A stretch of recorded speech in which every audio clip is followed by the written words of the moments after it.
about to learn the pure defense. It's like very easy to understand. You're just going to play knight f6 and g6, and then you're going to fianchetto your bishop, and then you're just going to get your king out the center of the board. Like, this is going to be the first thing that you do.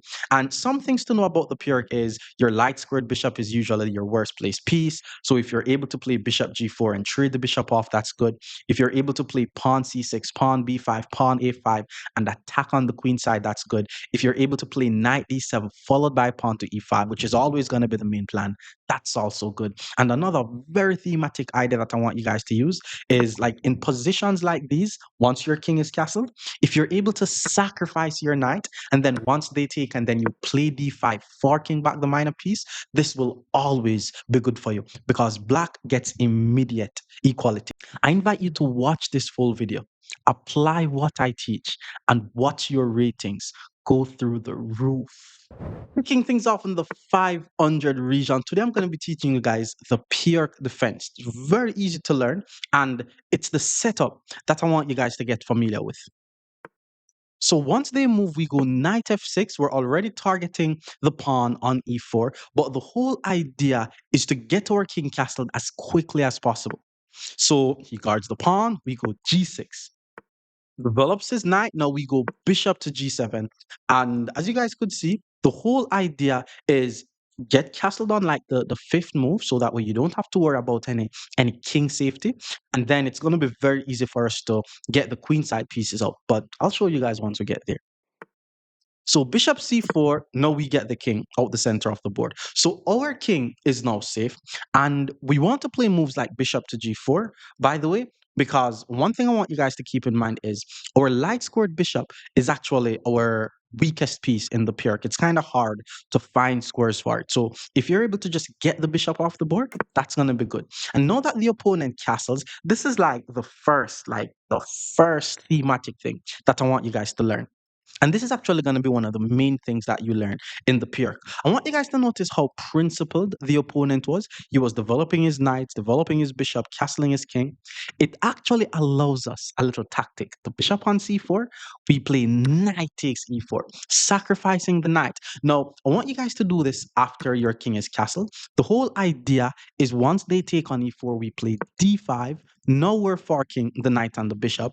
Doesn't mean that we're winning, but black just has such a great game after this. Like, all the pieces becomes very easy to be deployed. And usually it's best to pull the bishop back, but let's see what my opponent will do. Well, that's whenever you see them take on d5, it's black should actually be like slightly better here. So my queen is under attack. Let's actually just pull the queen back to d8. But I want you guys to notice that black now has the bishop here, and white is the only player that has a target on d4. Now the opponent develops their bishop, very principled, but here's what I'm seeing. We have two pieces attacking the pawn on d4. The opponent has two pieces guarding the pawn.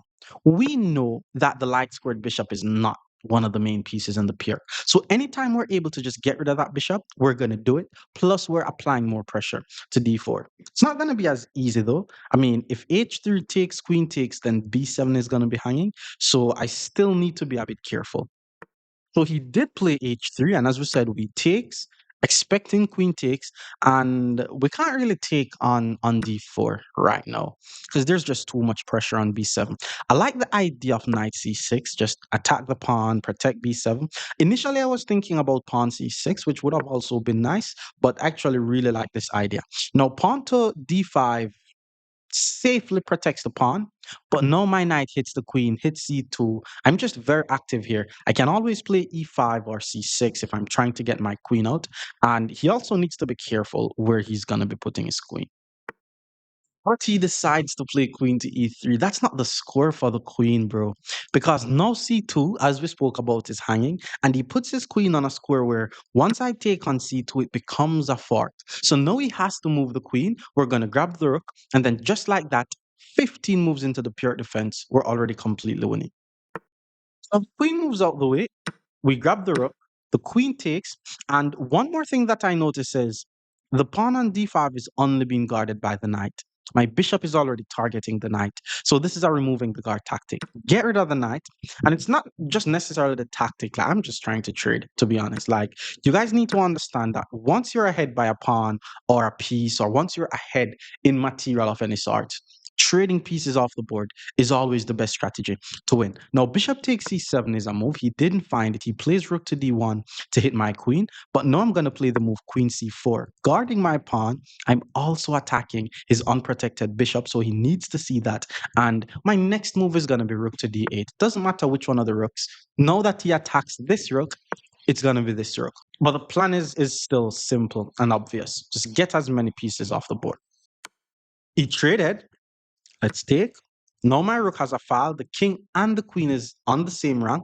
So I'm already thinking about like getting my queen to e2, sliding my rook to d1, and that wins his queen.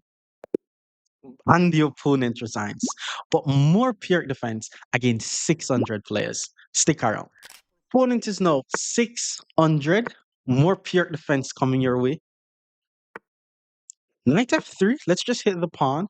Again, what I've been telling you guys, or what I'm about to tell you guys, is the first few moves, you don't need brain cells to do it. Like, play d6, get the knight out, get the development out the way, and simply castle your king.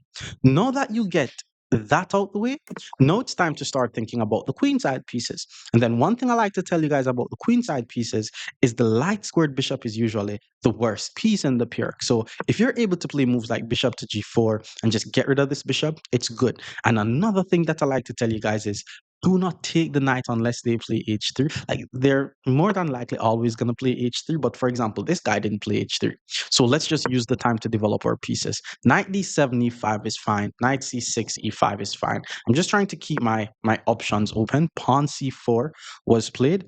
And I mean, knight d4 applying pressure to the pinned knight looks interesting, but it doesn't really do too much. I'm going to try to do a pawn break. Like, in order for me to play for any advantage, I need to do a pawn break somewhere. So I need to be able to play either f5 or d5 or c6 followed by b5. I'm going to play e6. And the purpose of e6 is so that way I'm able to play d5. So he plays rook to e1. Now I play d5, and at least I have a pawn break. Now, based on the move that he just played, he took, let's take back. I'm assuming he's going to push and attack my knight, which is not bad because my knight is under attack. Even though his knight is pinned, if I take, he's going to take with the rook. But now my knight comes back to d7. Now I have 1, 2, 3 pieces attacking his pawn. He only has 2 pieces guarding the pawn, and one of them is pinned. So he decides to play queen to b3. It's a nice move, by the way. But I still have 3 attackers. He only has 2 defenders. b7 and d5 is hanging. Let's take on e5 though. I'm going to lose b7, but I may also win his d3 pawn. Oh, after takes, d5 is hanging. But again, d3 will always be hanging. So he took with the knight. I'm going to take with my knight, which means d3 is now the target. He has 2 options. Do I take on d5 or b7? He chose to take on d5. And I'm not trying to lose b7, so let's play c6 to hit the bishop. Doesn't really protect b7, but he has to move the bishop out the way. He also needs to be careful where he puts the bishop, because if the bishop does not land on either e4 or c4, then his pawn on d3 is going to be hanging. And then once I take the pawn, I'm going to be attacking his rook, swinging the knight back, hit the queen, guard the pawn. Let's see. So he pulls the bishop all the way back to g2. Let's take on d3, attack the unprotected rook. My pawn on b7 is hanging, but he's not able to take it just yet. This is how danger levels work. He also needs to be careful that he's not about to lose a piece, because the bishop is the only defender of the knight, and I'm attacking the bishop. Okay, rook to e4. Rook to e4. This should be losing though. Because, first of all, the knight is on the same line as my queen. The bishop is the only piece that guards the knight. If I take the bishop, I hit the queen, so the rook has to take the knight, hit the rook, which means he's not able to take my bishop. There's no rook d1, and if he plays rook c2, queen to d8 is a check. And just like that, we're already winning pieces. 15 moves into the PIRC. Let's grab the knight, hit the rook, and rook to d1, not possible. My bishop guards, so he pulls the rook all the way back. And Yeah, we're now just winning. And because I'm winning, I love to trade pieces off the board. So let's go rook to e8 with the aim of just trading pieces off the board. And we're just going to be winning a normal game. Queen takes b2 was also good. So he traded rooks. Let's take back. His rook is under attack. I'm threatening to play rook to e1. Yeah, this is just lost. I mean, there's no queen c3 as well. So he played rook to f1. I'm thinking about playing. Yeah, let's play bishop e2 first. Let's see where he's gonna put the rook. He may have to put the rook all the way on a1, and then bishop takes b2 may just trap the rook, which is crazy because there's so many squares on the background, but the rook is just not gonna have any squares. So he didn't move the rook. He pushes the pawn. So this is now just completely winning. We take the rook, swing the other rook to the background just to pin the bishop. But the move that I really want to play is bishop to d4. Once I manage to play bishop to d4, then yeah, all kind of stuff is going to be happening. F2 is going to be hanging. He's going to be getting mated. So he decided to take a free pawn. Let's play bishop to d4. That's the move that we wanted to play. He gets a check. We move the king. He has no more checks on us. Queen to f4. He thinks after takes, okay, I'm losing, but I'm in the end game. Nah, I'm actually able to pull the queen back to d3, not trading the queens, protecting my bishop, and I'm applying pressure to his pinned bishop because his bishop is not able to take my queen. Once he moves the king, now I take his bishop with check. The king now has to move to, let's say, f3. But once the king moves to f3, rook to e3, and he has to sacrifice his queen. Queen to h1 is not mate, but it definitely leads to mate. So let's go with queen to h1 check. The king has to go to g4, then I'm going to play h5. The king has to go to g5, then I'm going to play f6. Okay, he's going to be forced to sack his queen, and then once he sack his queen, still not mate because there's king f4, but that's just a checkmate. More pure defense against 700 players. Stick around. Our opponent is now 700. We're still going to be playing some more pure defense. And it's a very simple line to grasp. Because all we're going to be doing is after d6, play knight f6 to hit the pawn. And then we're going to play pawn g6, bishop g7, and castle. Some players forget that the pawn is under attack, but he didn't forget it. Let's go pawn g6. And now I'm going to go bishop g7 and castle. So the opponent continues to develop. Let's go bishop to g7. And then from here, I'm just going to get my king out the center of the board. Now, okay, pawn to d4 was played. I'm going to get my king out the center of the board. And I want you guys to, okay, pawn to e5. Pawn to e5. The opponent played e5 a bit too quickly. Now, one thing that I want you guys to keep in mind is if they play e5, which attacks our knight, and their king is not castled, it's really not good for white. And you can actually just win some material here, like if they try to attack. So let's take with the d pawn. He needs to take with the knight. If he takes with the pawn, then I'm actually going to be trading queens, which he did. So here's what you guys need to keep in mind. Once I take the queen, if he takes with the king, he loses the right to castle. If he takes with the knight, he's undeveloping his own pieces. And this knight that is under attack, if you're able to ever put the knight on g4, do it because already we have two pieces targeting the pawn on e5. So this is how we're going to be winning a pawn. Pawn to h3 didn't help because the whole idea was to take the free pawn. And then once the knight takes, we take back with the bishop. And just like that, 10 moves into the PIRC, we're ahead by a pawn. It's not over though. We still have to ensure that we finish our development. We still have to ensure that we trade the pieces off the board. Let's go knight c6. From here, the whole idea is to trade. Rook to e1 hits the bishop. I was thinking about knight e4, but that would leave my bishop unprotected. So let's pull the bishop back to f6 to guard e7 in case I need to play knight d4. If the bishop goes to h6 to attack my rook, I mean, he's just helping me to go on a file. And then if he plays bishop to f4 to attack c7, there's different ways to do this. One of them is just to play pawn to e5, hits the bishop, forcing the bishop to move. And the other one is just to play knight d4. Because if I play knight d4, I'm going to be targeting his c2 pawn. So if he takes, I'm going to fork. But let's go with the more aggressive move, pawn to e5, forcing the bishop to move. And again, if he puts the bishop on h6, he's helping me to get on an open file. I'm going to go bishop to f5, complete my development, and slowly convert this endgame into a win. Bishop back to g3 was not. It wasn't aggressive enough. It wasn't aggressive enough. I'm thinking knight e4. Yes, I'm leaving e5 unprotected. Knight e3 is a very simple move to find though. So let's go bishop to f5. Let's continue with the development. And I'm attacking his c2 pawn at the same time. So now he needs to guard c2, which he did. And then I'm just going to continue to bring the rest of my pieces in the game. Now, the only piece that I have that is not in the game is my f rook.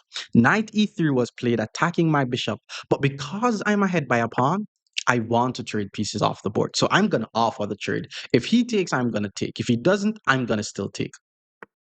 Okay, see, this guy knows something because he's not trading. But my bishop on d3 is now very strong. Let's go knight to a5, hit the bishop again, kind of forcing him to trade. And okay, knight to d5 would be a very interesting counterattack. I mean, yeah, it would be a very interesting counterattack. If he finds knight to d5, probably I have to take on b3. He takes with check, and then I play king up. And then once he takes, I takes, he wins a pawn. Hmm. Okay, he did play knight to d5. This guy's playing very, very strong. I mean, d5 is under attack and f6 is under attack. If I take on b3, he takes with check. King up takes. There's also this. So I'm just going to pull the bishop back to g7. And if he takes on c7, I'm going to attempt to trap his knight. So that's what he did. Now I'm going to try to trap his knight because if I take this bishop, then the knight is not able to go back to d5 or e6 or b5. So what if after he takes, I play rook to d7? Where is he going to put the knight? It's not as easy as it looks, but let's try it. Let's go rook to d7. He needs to counterattack my bishop. And then if I take his knight, he takes my bishop. Now the question is, will he find that? Like rook to e1. If he finds rook to e1, then this would be a very strong 700 guy. Backside. So he did find rook e1, which means if I take his knight, he takes my bishop. With that being said, I probably need to play rook to d8. So that way, once I take his knight, my bishop remains guarded. Rook to d8, if he takes my pawn, I take his rook. Let's try rook to d8. I think rook to d8 is the move though. There's still nowhere to put the knight. If he tries rook d2, I just take. So he took the pawn, I take the knight, and I'm ahead by a piece. I mean, this guy played very well though. So pawn to f4 was played, very interesting, because if I take, he takes and immediately attack my rook. If I don't react to it, then he's just going to take a free pawn. So I am going to take. But once he takes and attack my rook, I'm just going to go rook to d7, guard my bishop, which means my bishop is no longer pinned. And I should be able to just move my bishop out the way and then just trade the rooks off the board. But I still need to be a bit careful. Like, I don't want any little back rank tricks to happen. Bishop f6, let's just go pawn f6 to hit the bishop, which means now once I move my bishop, he kind of has to trade because there's no back rank anymore. My king is going to be able to get to f7. So he moves the bishop. Let's play the move bishop to c2, which means I'm threatening to take his rook. I'm threatening the unprotected pawn. He needs to take stakes and push though. But so he took, let's take, then he needs to push. Again, very strong 700 rated player. He moves the king instead. Well, that's just a free pawn, bro. All right, so now we're ahead by an entire piece, basically. I want to play f5 so that way my bishop gets a better diagonal and hit the king. If he moves the rook with check, I just play king up. So bishop c5 doesn't do much. Let's play pawn to f5. I'm trying to get my bishop in the game, and this will be leading to a checkmate if he's not careful. All he did was check my king. But once I check him here and then swing the rook in the attack, and then my light squared bishop joins the attack on g2, it's going to be a checkmating attack. Okay, bishop back to e3. He's trying to protect his second rank. I'm still going to check though. I'm still going to give the check. I need to bring pieces in the attack. And then it doesn't really matter how he reacts. Okay, it does. Because now that he puts the king here, I don't want his king running away. So I'm going to play bishop to g3, preventing his king from escaping, which means I'm actively threatening checkmate on the d1 square, assuming he's going to find this and pull his rook back to a1 because the guy's been playing some chess.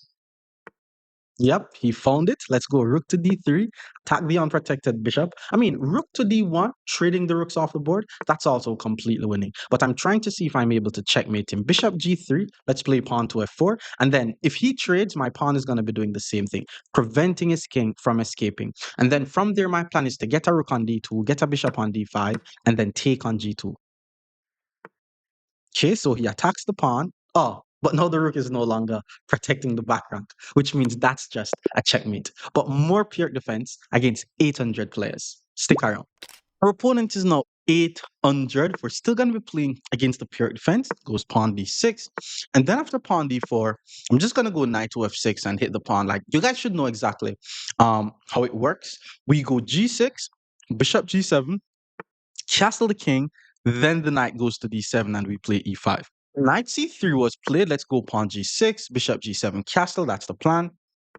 Knight f3, let's just continue. Remember that in the future, we may want to put our bishop on g4, but it's usually best to just get the setup out the way. So that way, you don't have to worry about your king being weak or anything like that. Bishop to d3, let's get the king castled first. And now once he gets his king castled, that's when we play bishop to g4. Pinning the knight to the queen, not taking the knight until h3 happens. Now we take the knight. And then once they play queen takes d4, just pay attention to the fact that the d4 pawn is now hanging. Develop the knight to c6 and we're basically fully developed. We still need to get some pawns in the center of the board. One thing that I noticed while doing this is I'm not really afraid of this light squared bishop too much. Bishop to e3 was played. I could play immediate e5, pawn d5, knight d4. I also like the idea of knight d7 first. Because once I play knight d7 first, now I have two pieces attacking the pawn on d4. The opponent only has one piece guarding the pawn on d4. So I'm expecting something like knight to e2 protecting the pawn. And then I may consider playing pawn to e5. So I want you guys to notice how we have like a strategy of just targeting the opponent's dark squares. Well, queen back to e2. I guess he pressed the wrong piece because the knight belonged on the e2 square. This is just a counting error though. Like I have two pieces on the pawn. He only has one piece on the pawn. Take on d4. Just like that, we want a free pawn. 10 moves into the pure defense. And because he's 800, I'm expecting him to give up his bishop for a knight. Okay, queen to d2 was played instead. There's also some bishop to h6 ideas that I need to be aware of. But okay, let's see. How am I going to do this? Usually, we want to meet bishop h6 with bishop h8. But because I'm ahead by a pawn, I'm just going to play pawn c5 to guard the knight. And I'm also trying to set up a little knight e5 to f3 trick. Usually, though, whenever you see the queen and the bishop pointing towards h6, play rook to e8. And then once the bishop goes to h6, you play bishop to h8 and you maintain the long diagonal. But once he plays bishop h6, like as I'm saying, I'm trying to set up a very nice knight fork on f3. Like, just think about it. If a knight was on the f3 square, it would be a fork. The only thing is, it's not a fork because, pawn takes. And that's why I'm going to play the move knight to e5. Because once I play the move knight e5, now he has to be careful. Because if he decides to take my bishop, he loses the queen. Pawn to f4 also doesn't work because it blunders the bishop. Maybe a queen move would be fine here, but let's see what he does. I mean, it's tricky to even see that I'm threatening knight to f3, being an 800 rated player. And he did not see it, my fellow viewers. And this is not just a fork, like check on f3. I mean, the pawn is gonna take, but that was the purpose of having the other knight. So we have to think about what we're gonna lose and what we're gonna gain, though. Like we already lost 3 points. We just gave up another 3 points. We're about to lose a 5 point here, but once I take, I'm gonna be attacking his 5 points. He may also lose his 3 points. So in the end, I'm not going to be ahead by an entire queen, maybe like 1 or 2 points. But let's see. So he took, that was first. Now we check. Now the king really has to move. And regardless of where he puts the queen, I'm just going to take the knight. So let's grab the knight. Now we're ahead by 5 points, but I'm about to lose my 5 point. He's also about to lose his. He played rook d1. I guess he protected the wrong rook. So let's just take the rook. Anytime he takes my rook, I'm going to take back his bishop. And then he didn't take the rook. So now I take his bishop. I'm ahead by a whole entire 10 points of material. Now it's just over. Okay, he moves the king. Now we're trying to set up some checkmates. I'm gonna start by playing e6, get my queen in the game. I also want to play f5 so that way I'm able to get my rook in the game. Like if I'm able to get my queen and my rook in the game, it's gonna be a guaranteed mate. So he moves his rook. Let's go f5 first. Remember the goal or the purpose of a pawn break is to open lines for the pieces. I'm gonna take with the g pawn. knowing that I'm gonna lose the e pawn, but mate is what I'm going for. King to f1 was played. Let's go pawn f4. I'm trying to play pawn to f3, so that way his king doesn't really have good running squares. Okay, pulling the knight back did not help. Maybe he's assuming I'm gonna push and then he plays knight there, which is a decent idea. But let's go queen to h4. No, I'm gonna get my queen in the attack, attacking this unprotected pawn. The plan is to take the pawn, play f3, checkmate him on g2. Very simple lawless mate. King to g2 doesn't help though, because then he ran right into this pawn fork. Like you guys should be seeing the pawn forks. The two pieces, once the two pieces are adjacent to each other, you should be able to see those pawn forks. Like a lot of players at the lower level miss pawn fork pattern. He moves the king. We don't even need the knight because this is mate in two moves. Once I take on f2, that's a check. The king has to go to h1, and that's going to be a checkmate. So let's take on f2. That's check. King has to move, and it's just a checkmate. More PIRC defense against 900 players. Stick around. Our opponent is now 900. More PIRC defense it is. Okay, let's hit the pawn. We know exactly what's happening. G6, bg2, castle. All right, step one is out the way. Let's move on to step two. Usually they play h3 here. If they don't play h3, it allows us to go bishop g4. Because remember what we've been saying? The light squared bishop is the bad bishop in the pure defense. However, we do not move this bishop until they play h3 or until they attack the bishop in some way. So now that he plays h3, now we give up the bishop for the knight, and more than likely the queen is going to take. Then we play the move knight c6. The knight is usually heading towards either d4 or e5. There's a lot of ideas where we could play knight d7 to e5, and basically we're just going to try to have as much pressure on the dark squares as possible. So bishop to e3 was played. He's preventing knight d4, didn't prevent knight e5, but I don't want to rush knight e5. Let's just continue with the plan. Like, now I could put one of my knight on d4, and if any one of his pieces goes to d5, pawn e6 just chases it away. Okay, rook to e1, knight d4, there's queen all the way back. But let's still put the knight on d4. If he wants to give up this bishop for this knight, then I'm fine with that. But knight e5, maybe sometime in the future. I prefer to play moves like c6, b5, and then storm my pawns up on the queen side. It's a nice way to play. And then this move e5 will always be an option as well. So the move I'm expecting is queen d1 to protect his c2 pawn, or bishop takes d4, giving up the bishop for the knight. But queen to d1 is way better. So he did play queen to b1. Let's go c6. And now the plan is just to push the pawns up on the queen side. It also prevents something from coming to d5, but let's start pushing them up the board. Why would he pull the queen back to d1, then give up the bishop for the knight? Why wouldn't he just give up the bishop for the knight in one move? But that's fine though. I mean, he's not losing. Knight e2 blunders this pawn.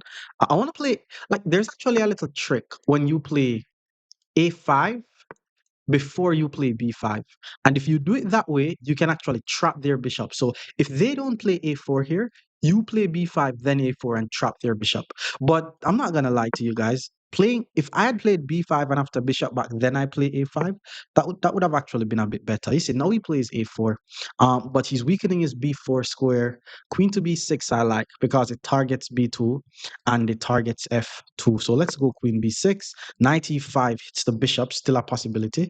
I mean, if he plays bishop b3, I have knight c5. Pawn to b3 is just a weird move. Um, Queen to b4 wins the game.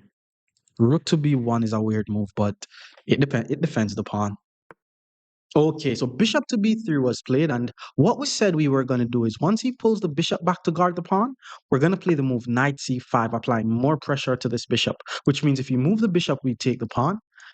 And with that being said, I'm expecting him to play rook to a3 to protect the bishop. If rook a3, I like the idea of queen b4. I don't know if it works though, but it just looks strong. Pins the knight, apply pressure here. It just looks strong. Okay, he found it. I'm not going to play queen b4 though. It's very strong. It looks strong, but let's try to make some progress. Like, no, but I'm trying to. What if he moves? Well, if he moves the knight, he loses this pawn, which means the knight has to go back to d1. Let's go king to g7. Maybe I could eventually play f5, but this is just one of those moves that slowly improves your position. And funny enough, sometimes when you play a move like this, people just blunder on the next move. Sometimes you have to just be patient. For example, I think if he moves his queen from defending his f pawn, I'm able to sack my bishop. And then once he plays king takes, I get a discovered attack on his king. Yeah, knight to d1 was actually the right plan. Not gonna lie, that was nice that he found it. It was the right plan. Because now he wants to play c3 and then d4. And he's guarding this. So what do I do? If he plays c3, I take, but then there's queen c2. And if I play queen b4, there's c3. Take, attack the queen. Queen moves. Queen back. Yeah, that doesn't work. The thing is, f5 doesn't work as yet, though, because after takes, my e-pawn is hanging. That's the thing. All right, let me just pull the bishop back to f6. So that way, if he plays pawn to c3, he loses the bishop. Pawn to d4, I should be able to takes. But then he has rook takes b7, which is, on d4, I have two pieces on d4. Takes, rook hits the queen, so I take. After he trades, he takes. Yeah, that's kind of weird. All right, so he did find d4. Takes, rook takes, queen takes, rook takes, and then my f pawn is hanging. Uh, knight d7. Okay, let's takes, rook takes. Yeah, I'm gonna do it. Yeah, I'm gonna do it. But I think this is just an equal endgame, to be honest. Like, nobody's losing. Nobody's losing here. So I'm gonna have to use some endgame technique in order to win this. After takes, rook takes, my pawn on e7 is also gonna be under attack. So I may have to just pull the bishop back. Okay, so he took. Let's just take, assuming he's gonna take here. And then once he takes, we go back to f6 and guard the e7 pawn. My plan from here is to just trade this rook off the board, to be honest. Like, we have to neutralize the rook. So rook to b8 takes, and then maybe rook to b4 and start attacking his pawns. So knight e3, where's the knight heading? Let's go rook to b8 takes, and then his b pawn is going to be under attack twice. But once he plays pawn to b3, he's safe. Very, very safe. How am I going to win this? Knight c4 also attacks my pawn. All right, let's go bishop d4. Let's centralize the bishop. We have to centralize the bishop first and foremost. Okay. He moves his king off the same line as the bishop. Okay, now I'm going to play e6. I want to play d5. This is going to be one of those slow grind. I'm going to slowly march in with my king. Maybe I should have just take the knight and play the king and pawn ending, because now he's forking both of my pieces. But let's go bishop c3 and hit the rook. And then once the rook move, I go bishop b4 and guard my pawns. Like, the next move from there is to play d5 and attack his knight. It's definitely a complex, but well, not complex, but not seeing how I'm going to win. So rook d1, there's two attackers, no defenders. But once I push the pawn, the knight is under attack. The question is, okay, knight d6. What was that? Where's he going to put the knight after I attack it? I think that's crazy, bro. That's a knight. He just trapped his own knight. You don't want to be putting your knights into squares if you don't know how it's going to get back out. The funny thing is, after takes, I want to play e takes to keep the knight trap. So I want to takes, then he takes, but what if I play e takes? Not rushing, keeping the knight trap. Yeah, let's do that. Let's go e takes. The knight is not able to move to any of these squares. So I'm going to take next. Maybe he needs to go c4, I takes, he takes. But once I play c5, I'm just completely winning. So he sacked the knight. Yeah, this guy played very well. This guy played very well for 900. Okay, let's guard the bishop. And from here, we're ahead by a piece. So anything should be winning. And he also has no time on his clock. He plays g3. I'm going to play g5 to prevent f4. Okay, he moves the rook. Doesn't do much. Let's go c5. Trying to win some of his pawns now. So rook b4, maybe pawn c5. He attacks my pawn. Let's just guard it with the king. Yeah, now he's trying to play f4. Let's just get the rook off the same line. The king off the same line as his rook. He moves the king, doesn't do much, so let's continue with the plan. Rook b4, pawn c4. The plan is to win his a pawn, create a pass pawn, and then push my pawn up the board. Well, he resigns. More pure defense against 1,000 level players. Stick around. Our opponent is now 1,000. Hit him with the perk. Okay, hit the pawn. The thing is, we don't necessarily have to use our brain until our king is castled. Because remember that there's never going to be any e5 that we're scared of. Okay, let's get the king out the center of the board first. Still not afraid of any e5. Usually they play bishop d3 or bishop c4.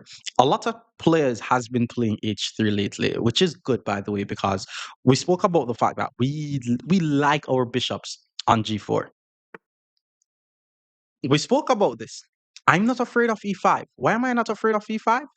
Because once e5 happens and their king is in the center, just take on e5. Because if they play pawn takes e5 and you trade queens, now he has two options. Do I lose castle or do I pull my knight back? He decides to pull his knight back, but now it allows us to play knight g4. And please pay attention to this. You're going to see this a lot. Knight g4, now we already have two pieces attacking his pawn on e5. He only has one piece guarding it. So he plays bishop to f4, which is correct. And then I'm going to play not knight c6, because, knight c6 allows bishop b5, and then he takes, and then he chases away my knight. But I'm going to play knight d7. Now I have one, two, three pieces on his pawn. He only has two pieces on the pawn. The last resort that I think he has is pawn to e6. And then if I take on e6, he take on c7. Bishop d3 was played instead, which means it's just a free pawn, Three attackers, two defenders. If the knight takes, I take it the bishop.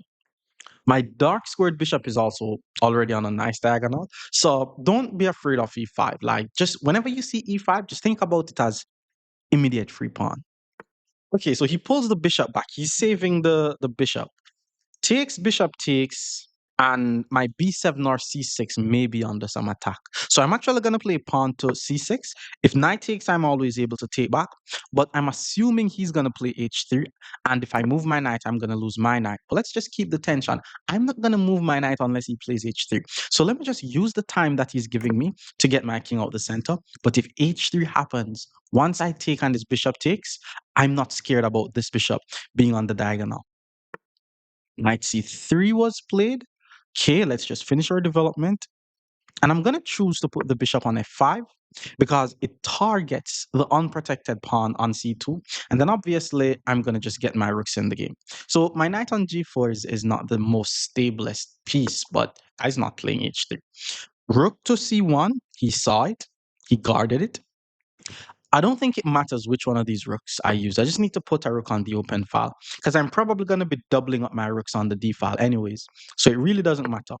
Now that he plays h3, I can take on f3 and then it forces the bishop to take. Then I pull my knight back to e5, hit the bishop. And, in some cases, my knight could move to the c4 square.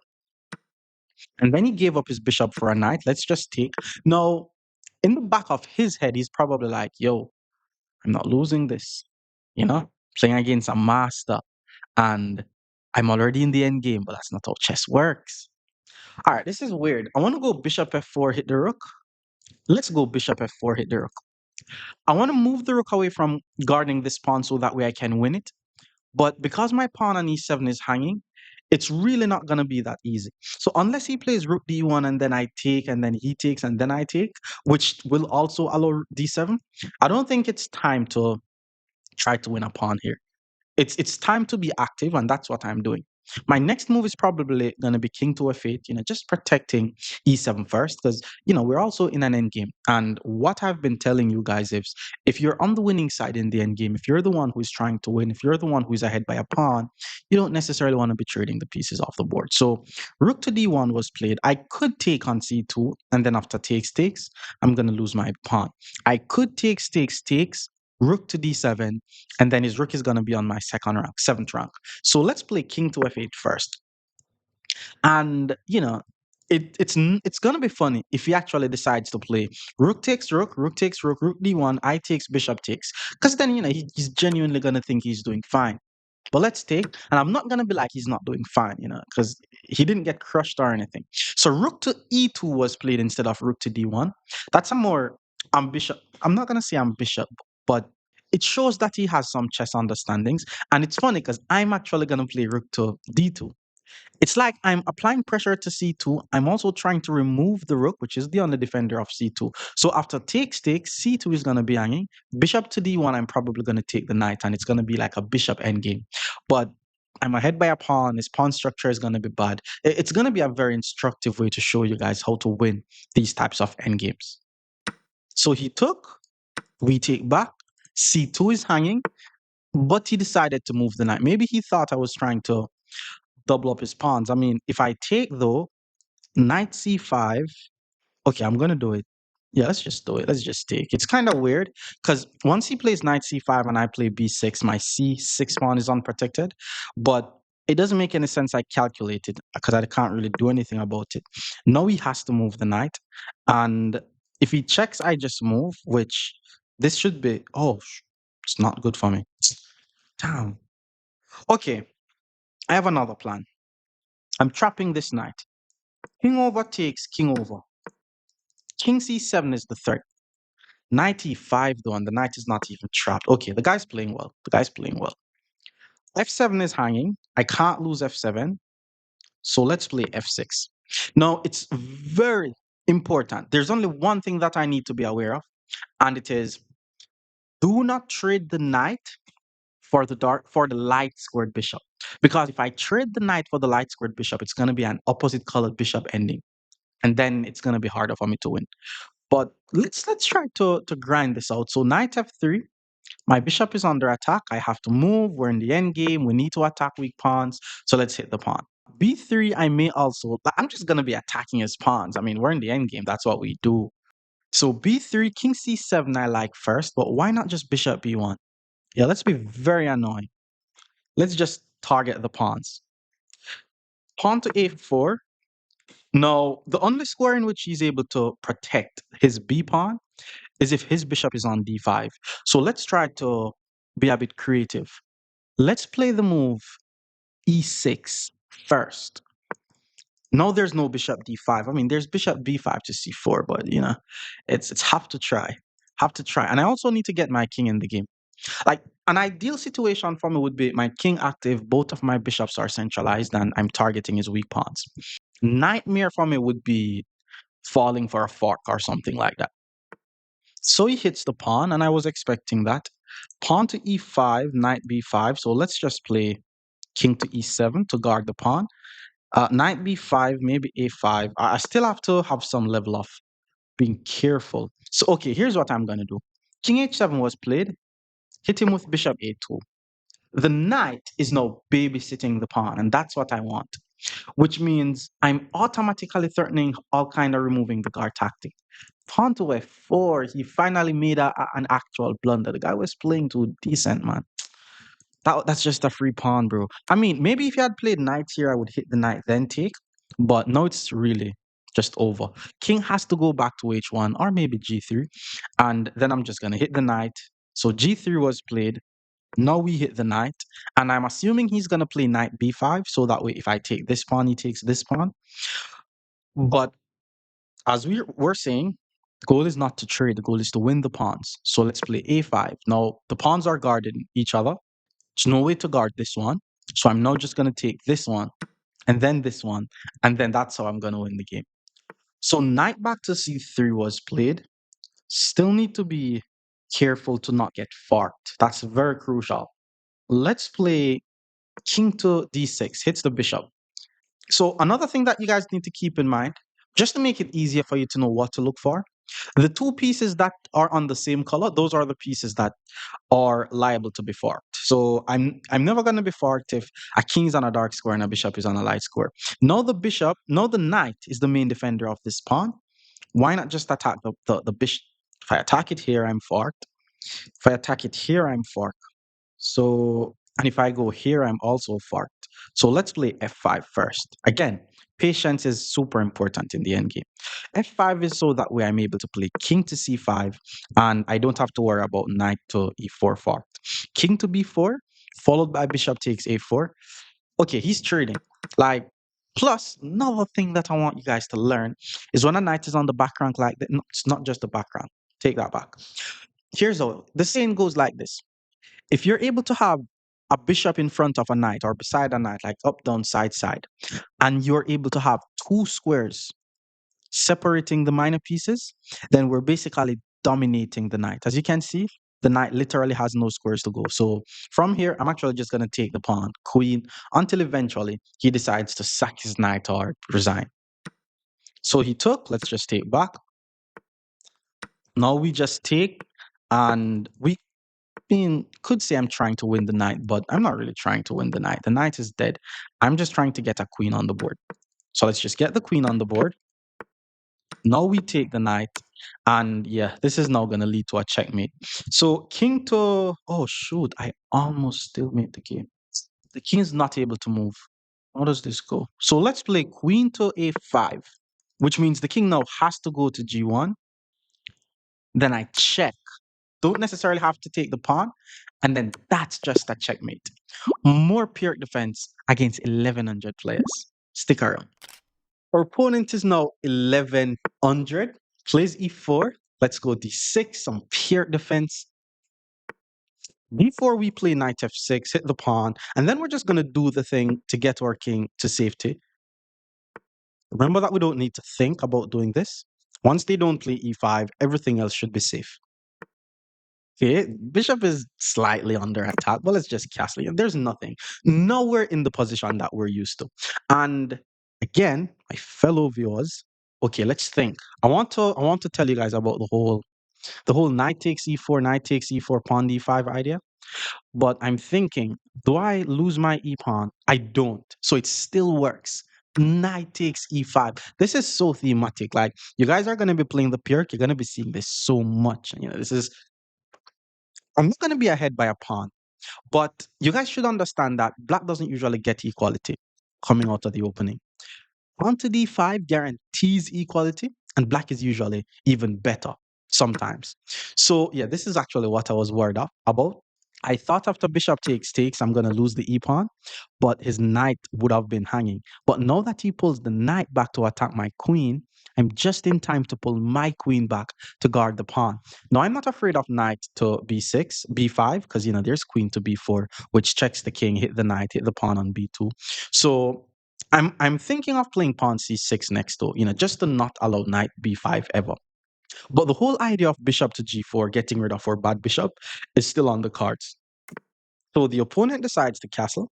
I want to go bishop g4, but yeah, knight b5, especially since there's no more checks, could be annoying. So let's play c6 first. There's no knight b5 coming, and c6 is also a pure move. Maybe he could play knight e4, but c6 also allows my queen to get to the c7 square. So rook e1 was played. There's two pieces attacking e7. My queen is the only defender, so let's go rook e8. Now I have two pieces guarding e7. Bishop g4, knight d7, pawn e5. That's my plan. Queen to d2. Queen to d2 means he's trying to put the bishop on f4 to attack my queen. But I'm not afraid of that, to be honest. Let's just continue with our development. I'm also threatening to take the knight, because now if I take the knight, I'm doubling up his pawns.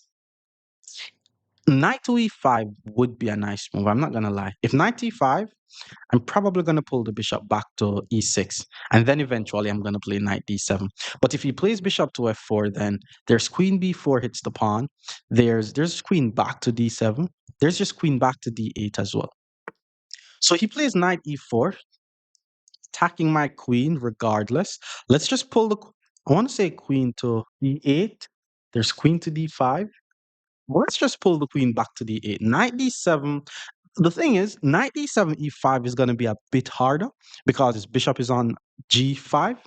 I'm threatening to take on f3 though, so he has to be careful. Knight takes e5 would also be a nice move if he plays it.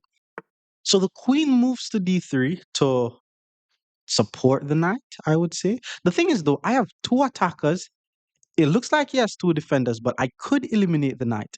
Takes, queen d4.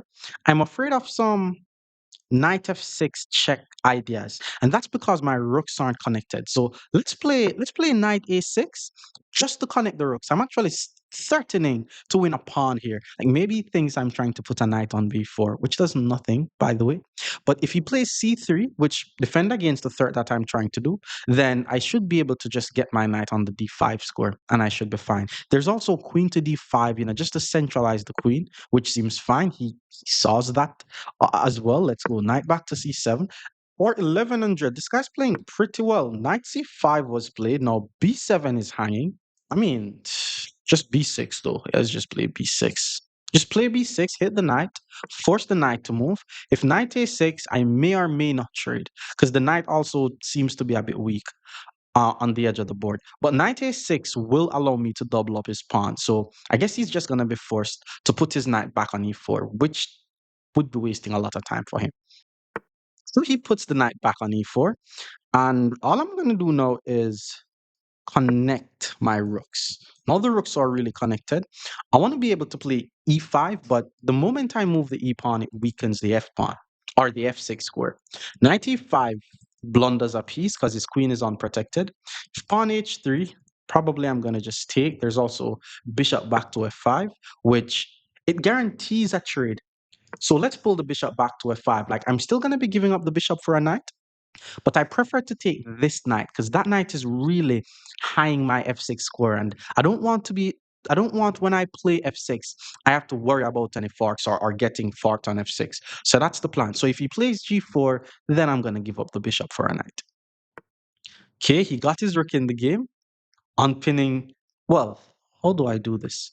Yeah, let's just play h6. The bishop is on my half of the board. Let's get the bishop out of my half of the board. I'm not gonna lie, I don't know who this guy is, but he's playing very well. The thing is, he's using up too much of his time. So I know that I'm gonna win the game, but it's okay to say if it was a longer game, he wouldn't have lost because he's probably going to be making a lot of blunders now. But let me also get my pieces in the game. Like all my pieces are doing something, all his pieces are doing something. His knight is pinned though, but my bishop is fine. The moment my bishop is under any danger, that's when I'm going to take. But remember, if don't give up the bishop unless they really force you to do it. Pawn to b4. Yeah, that's when the weird move starts to happen, bro. But I understand. You don't have any time on the clock. Let's go pawn c5. Like, the guy has what? Three pieces covering c5. I only have one. But none of his... Well, the pawn could take, but after takes, this pawn is not going to be able to take due to the pin. The knight is not going to be able to take due to the pin. If the knight goes to e5, then I take and I'm winning the queen. But guy played very well. Not going to lie. Okay, knight takes c5 is not bad. I was about to say knight takes c5 is not possible, but no, if I take his queen, he takes my queen. Okay, okay, let's play queen d5. Let's go queen d5, hits the queen. It's funny now because I'm down by a pawn, but damn, bro, you're too slow. You're too slow. So he moves the queen, taking on a2. It's not necessarily a pawn. I mean, my knight is also hanging. Damn. All right, let's play knight. Let's play knight to b5 actually. So that way, if he takes on h6, I take on c3 with the whole idea of just distracting the queen. And if he takes on g7, then I take the rook. But then he plays queen h6. I'm gonna be getting mated. But he didn't go for any of that. He's guarding a2.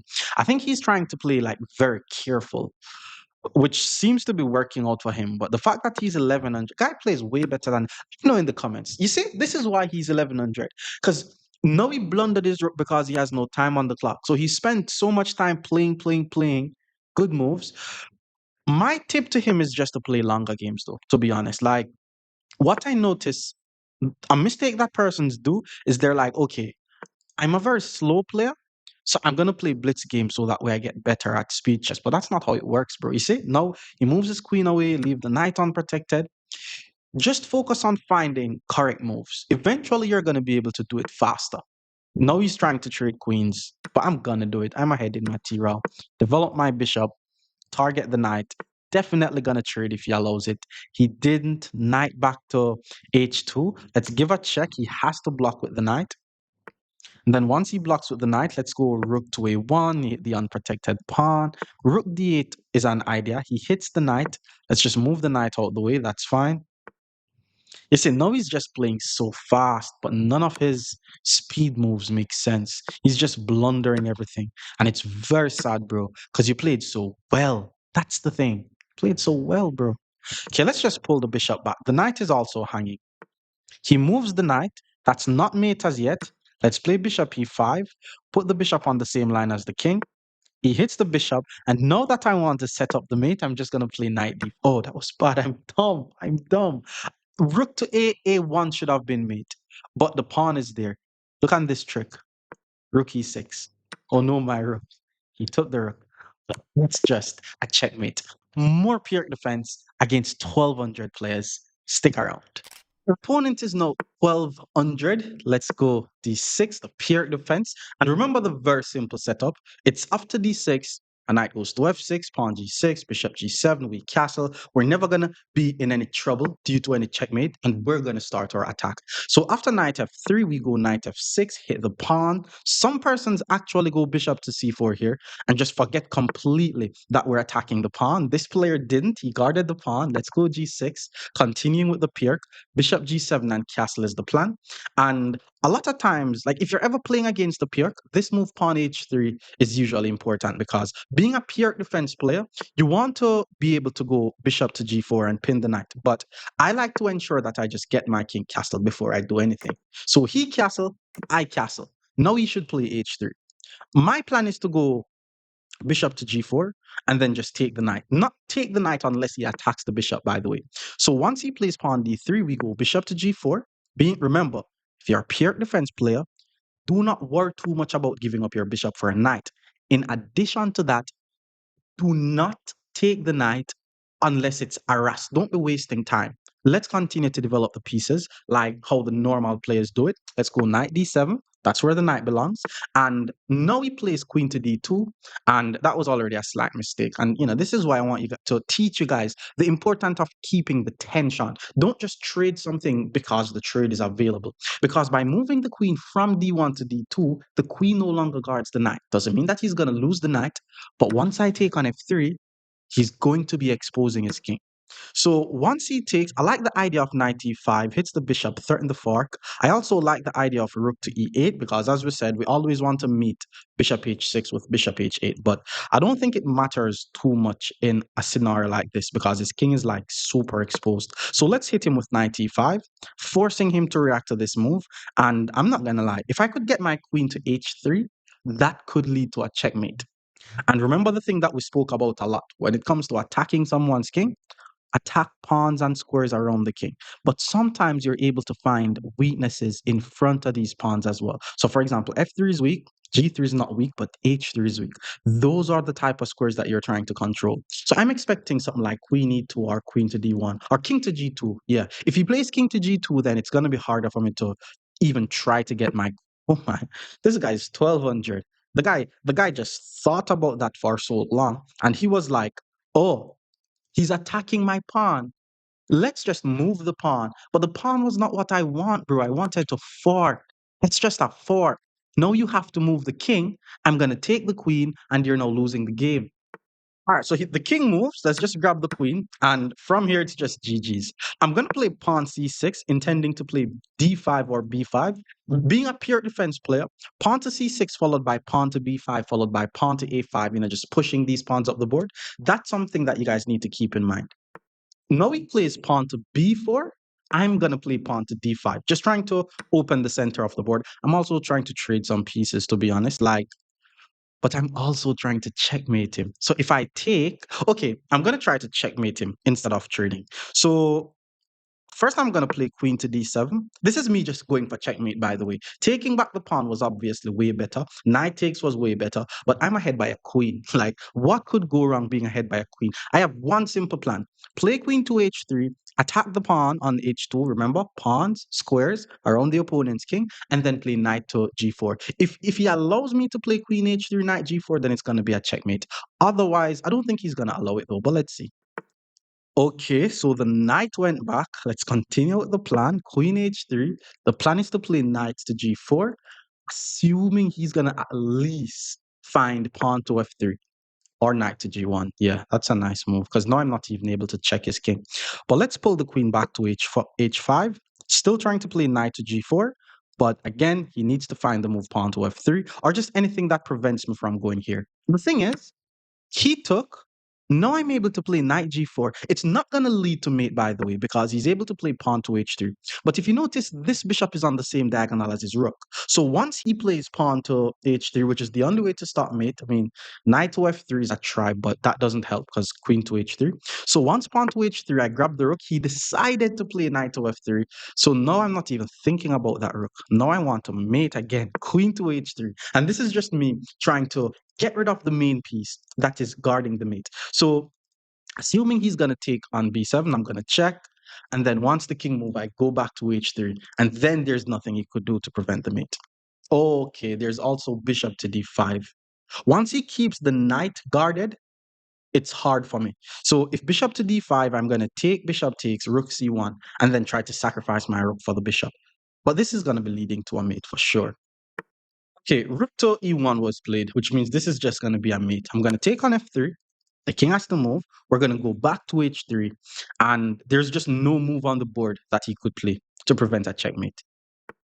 He moves the king, queen h3. And this is something that I could pre-move. I mean, unless he sacrifices bishop, like just pre-moving queen takes h2 is just mate.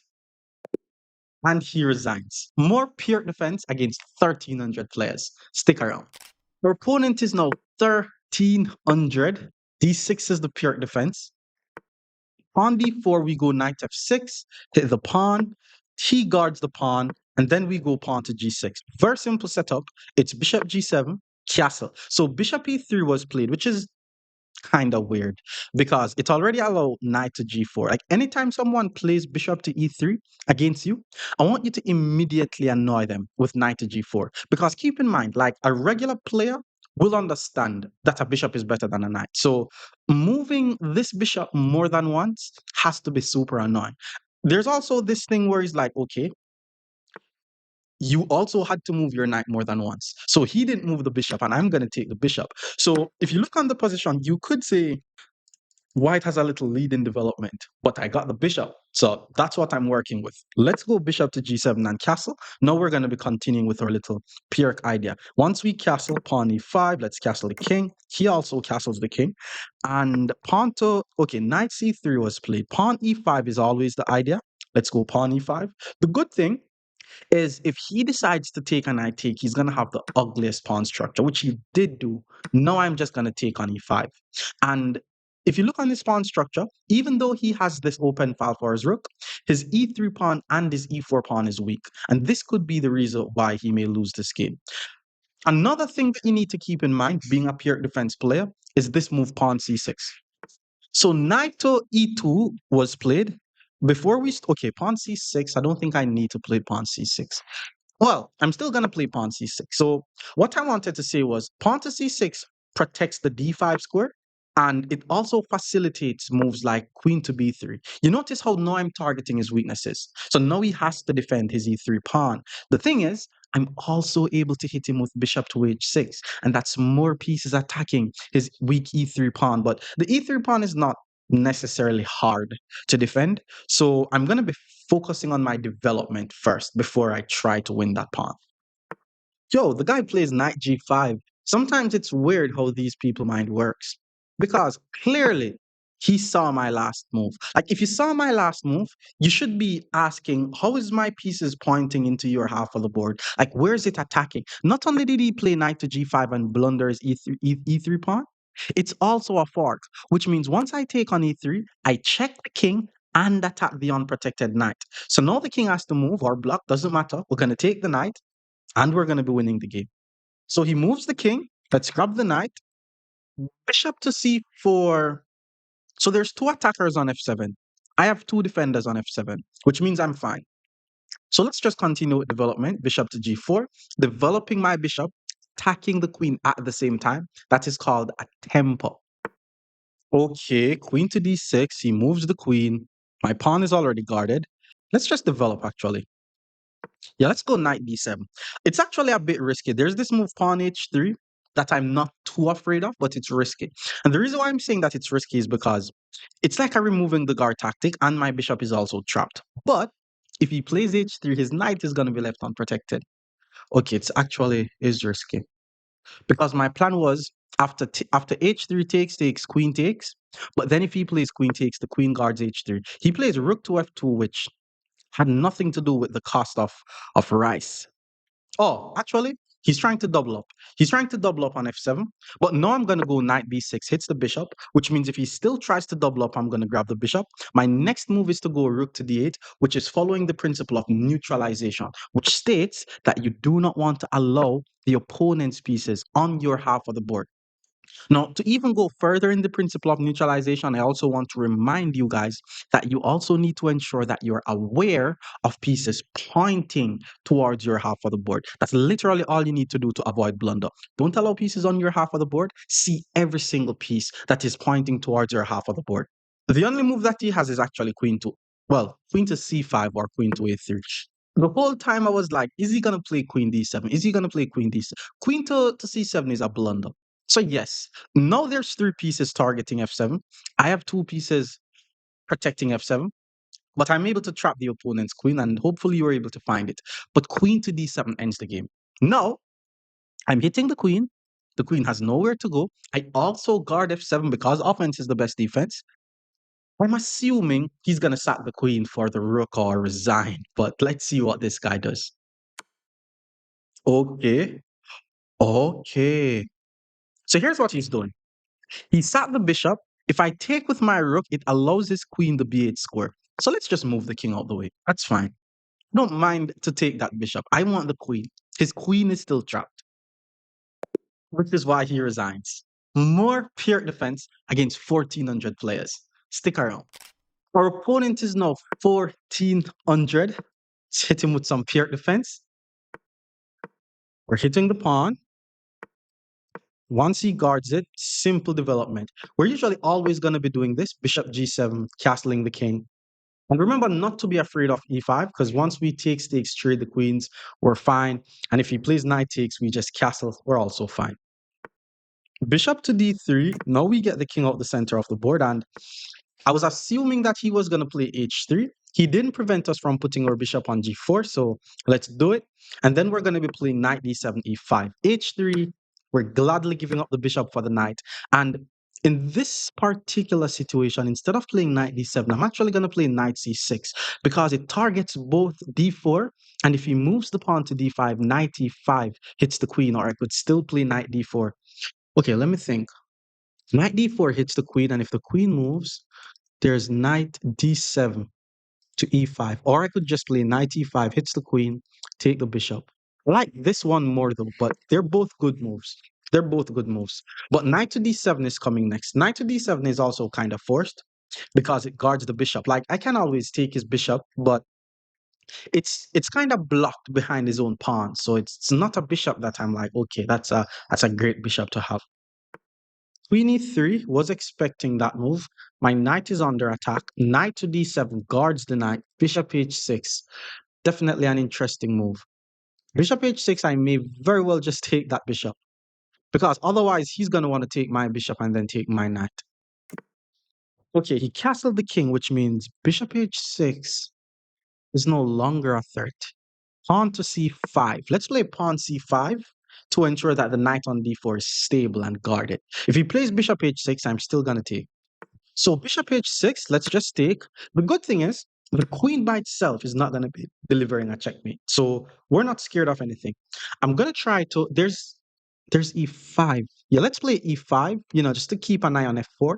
If he plays f4, I take, then my knight gets the e5 square. If he en passant, then I take with the pawn and my rook gets the file. It's still kind of tricky though, I'm not going to lie. So he pulls the knight back to e2. I want to trap the bishop. I want to play f5. Takes, then f5, takes. What do we play? Pawn b5 loses a pawn. Rook c8 is interesting. Let's play a6. I'm going to play a6. I want to play b5 and c4 and trap the bishop. I don't think I need to rush doing anything. I'm just going to be patient about what's happening. If he plays c3, then I'm going to be forced to take the knight. So he took. Now I'm thinking, do I take with the e pawn or the c pawn? That's a hard decision. I'm going to choose to take with the e pawn. So that way I'm able to try to play c4 and b5. And then my knight gets the e5 square. But I think he needs to play f4. If he plays f4, then my knight is not able to get to e5. But I'm gonna be able to play b5, but then he needs to play b3. Like it's weird, but I like my chances. I have the knight, he has the bishop. His bishop is behind his pawns. So if he wants an advantage, he needs to get rid of the pawns in front of the bishop, and then he could say his bishop is better than my knight. So a4 was played, a very interesting prophylactic move to prevent b5. And then I guess he's going to play b3 on the next move. So I'm actually going to go ahead and play knight e5 no. And I'm expecting him to play f4, and then I have to take the bishop. And then my plan is going to be to try to play b5. And I may also want to get the queen out of my half of the board. Rook to d1 though. Yeah, I don't think that's the... Well, pawn c4, there's bishop e2. Queen b6 hits the b pawn. Guard the d pawn. Pawn to f4 hits the knight. Pawn to e3. Discovered check on the king. I'm gonna go with that line. That's an interesting line actually.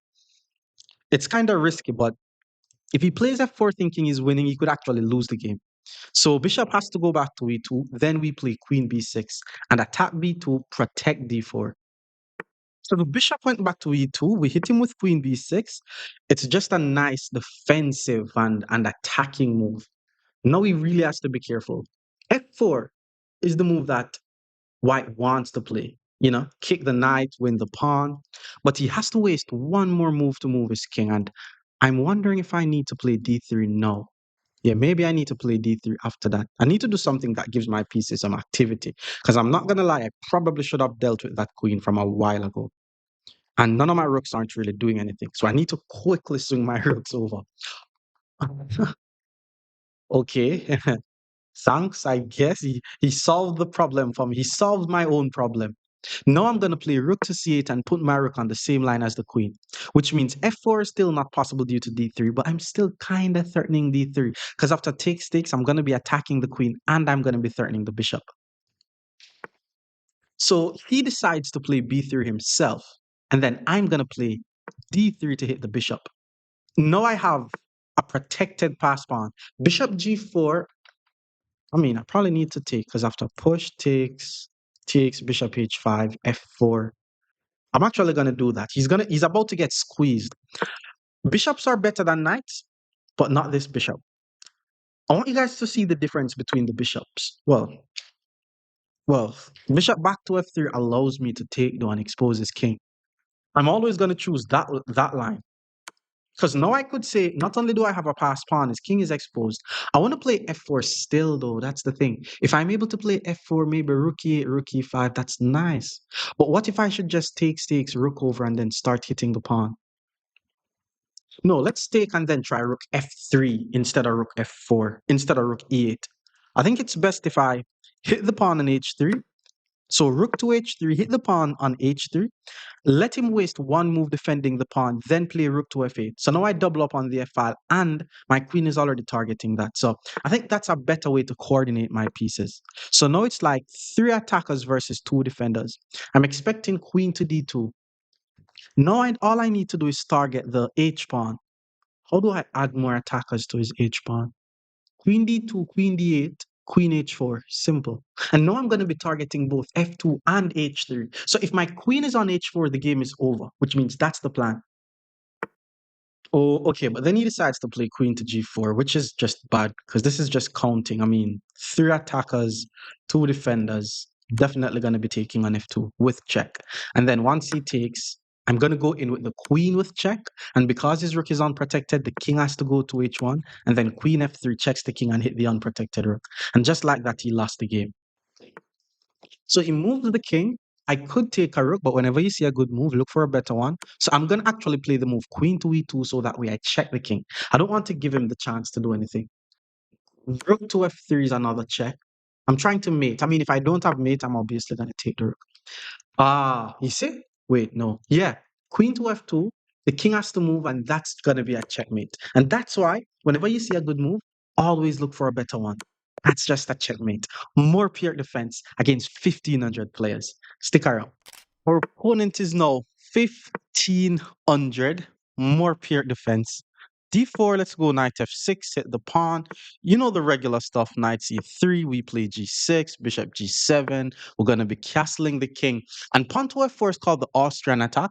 Personally, I don't know what the theoretical moves against this is, but I don't think the setup is going to change. We're just going to go bishop g7 and castle king. The only thing I'm seeing is it's going to be a bit harder for me to play e5 because he has so many pieces on the e5 square. But he did spend a move in order to play f4. So that should give me some time. Bishop to e3 was played, and one thing I like to tell you guys about this bishop e3 move, knight g4 will always be a very annoying move for them to deal with. Knight g4, there's bishop g1 followed by h3 as well, so you still have to be a bit careful about that. I'm thinking about knight d7 e5, and I'm thinking about knight fd7 e5. I like both of them, but because I don't know what's happening too much, well, there's also bishop g4. Let's just play knight d7. Whenever you're not sure what's happening, because I'm basically in this guy's book. You know, I'm right into his book, so I have to be careful. Knight g4, bishop is going back to g1. Now, if I go e5, takes, pawn takes, knight g4 hits him. Push takes, knight takes, and knight g4 will eventually hit him. This is a very cool idea that I want you guys to like. If you're a PIRC or a kid player, like just the whole idea of playing e5, knowing that in the end the count may not seem to be accurate because he has 1, 2, 3 and I have 1, 2. Just remember that your bishop on g7 is technically a part of the count, even though it's not a part of the count. So once you eventually hit them with a move like knight g4, you're going to be flooding the e5 square and you will win back your pawn. So he decides to castle, he didn't want any smoke at all, capturing my pawn. Now, if I takes, his bishop takes. Now I want to hit him with knight to g4 and hit the bishop. Because if I hit him with knight g4 and the bishop goes back to g1, then I'm going to be taking on f4. And obviously, if queen takes f4, bishop h6 wins the queen because the queen and the king is on the same diagonal the whole time. At that point, if he plays h3, I may play knight e3, knowing that I'm going to lose the pawn, but I get his dark squared bishop in return. And if I'm the only one who has the dark squared bishop on the board and the dark squared bishop is not too bad, he's going to get smoked. Okay. So he didn't play for any of that. Now, if takes, because the rook is on the same line as my queen, knight takes seems to make some sense. So let's just take back first. Let's take back first. Let's not rush anything. If he still moves the bishop, I'm going to take. I'm still threatening to take, maybe even take here. But our rook is on the same line as my queen, so we have to be a bit careful. We don't want to be blundering any tactics. Pawn to f5. Okay, wasn't expecting that move. If I takes, queen takes, there's no bishop h6. If I takes, pawn takes, I'm not losing if I takes, pawn takes. Okay, I think I need to play c6 to prevent the knight from coming in. But then he has the chance to move the. No, there's no bishop moving because there's bishop h6. So let's play c6, one of those regular PIRC moves. We've seen these moves before.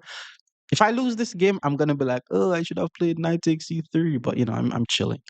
Queen to d6 is not yet a possibility, but just keep in mind, whenever you play c6, you kind of weaken the d6 square. But c6 also helps my queen to get some breathing room. Like maybe I want to play queen to a5. There's also this queen a5, b5, b4 attacking plan that you can use. So pawn to h4 was played, which means something is definitely going to this g5 square. I don't really want to. Well, no, my knight is now just in an outpost, though. That's the thing. Like I know that that bishop is good. I know that the taking the bishop is good. Okay, let's say I go queen a5. Queen a5. Let's just do it. Let's go queen a5. Maybe he wants to play h5 and start some attack on my king, but I'm not really seeing the attack, to be honest. Like, okay, so what we're not gonna do is take on h5 because that brings his rook in the game.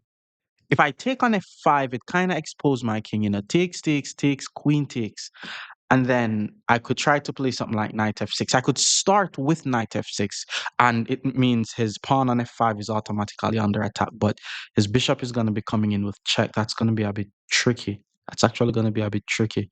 So maybe I need to takes, knight b6. No, maybe I need to just play knight b6. No, pawn b5.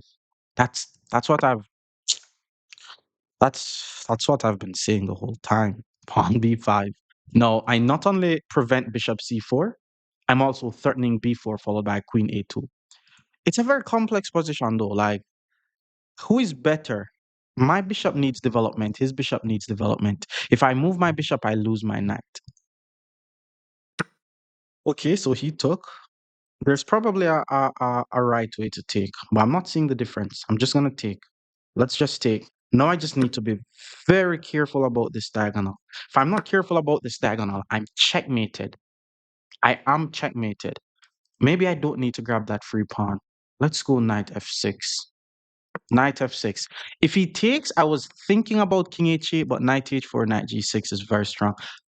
I'm not gonna say I probably should have. I had to take the pawn, but I think he's gonna take, and then I'm just gonna take back, and it's just gonna be a normal position. Like, I know that this bishop is gonna play a huge role in the attack. I don't want to waste the time to take it though. Like, maybe if takes knight up immediately is a possibility, I'll do it. But if king h8, there's knight to h4. So let's just take back. Yeah, let's just take back.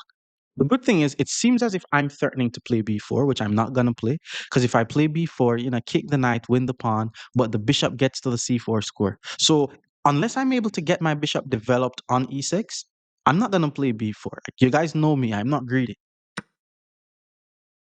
Okay, the guy sacrificed his bishop, which means if I takes queen to d5, check the king, picks up the rook. I didn't see that. And he's threatening to take here. What if I take on e3 though? Like, what if I just take on e3? And then if queen takes, I take, and I'm gonna be like, okay, check me again. How do you check me again? If I take on e3, he's probably gonna take on c6 and be like, oh, okay, but I'm not attacking your rook, which is true. And then I'm gonna take his rook. He's gonna take my rook. I'm gonna take his knight. I'm not. Yo, this this guy's not weak. This guy's not weak. Let's just play some chess. Bishop h6 idea is no longer there. I want him to take on e3 so I can just say, oh, I'm ahead by a piece. But I'm expecting him to take on c6 based on how he's been playing. So if he takes it the rook, then I have to take rook. Okay, okay. Oh boy. There's a trick here, but it just doesn't work. I want to play queen b6. And if he takes, I play knight to c4, hits the queen threaten mate, but then there's queen back to d5. That's the thing, man. Let's just take the rook. If I take the rook and then he decides to check and I move, and then he check and I take, holy shoes, then he check. All right, I'm just taking the rook with faith. I didn't necessarily look on all his forcing moves. So that's one of the forcing moves that I'm expecting. Oh, there's knight g5 in the end. So if I play king over, there's immediate knight g5. Ah, okay. And it's threatening mate. How do I do this? All right, I think I have to block with the rook, which is just crazy. I didn't see any of this. I'm ahead by 3 points, but I can't see I'm winning. I just can't. That would be lying. Look on this king. It's crazy. Okay, if he checks, I'm winning. If he checks, I'm winning. He needs to take. If he takes, I'm gonna just take here and hope for the best, and then try to develop my bishop to e6. But he rushed it though. He didn't. He shouldn't have taken the rook. He just needed to do something. Sack the rook. Okay, let's take here. Queen. Now he has. Oh shit. Okay, now it's over. Yeah, it's over now. Check. Let's just give a check. Oh, there's literally no way to protect this bishop. Let's give another check. If he takes, then I'm gonna play rook to b8. Okay. All right. Well, I could check and go here. That's one. But check.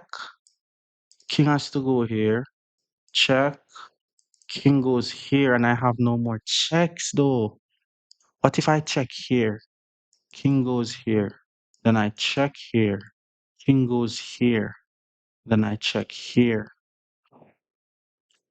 Okay, let me just confirm that. Check here, knight takes is just winning. So let's just do it. Let's check here. Um, king over, I check here. King up, I check here. If so, I check here.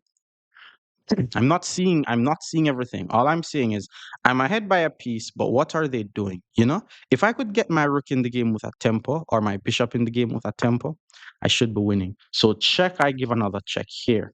For example, if king up I check, holy shoesless. Guy gone mad. Okay, I have to check here. Let's bring more pieces in the game with check. Okay, okay. King has no squares, so he has to block with the pawn. That's not mate, bro. Come on. All right. Can't check here because of the queen. Check him here. King goes here. Down. Wait, what? Maybe I have to sack. Yeah. I'm going to sack the bishop because if I check him here, the king goes here. I have no more checks. Let's just sack the bishop. I'm just, if I don't check the guy, I'm mated. And I just sacrificed the only advantage that I had, which was the extra piece.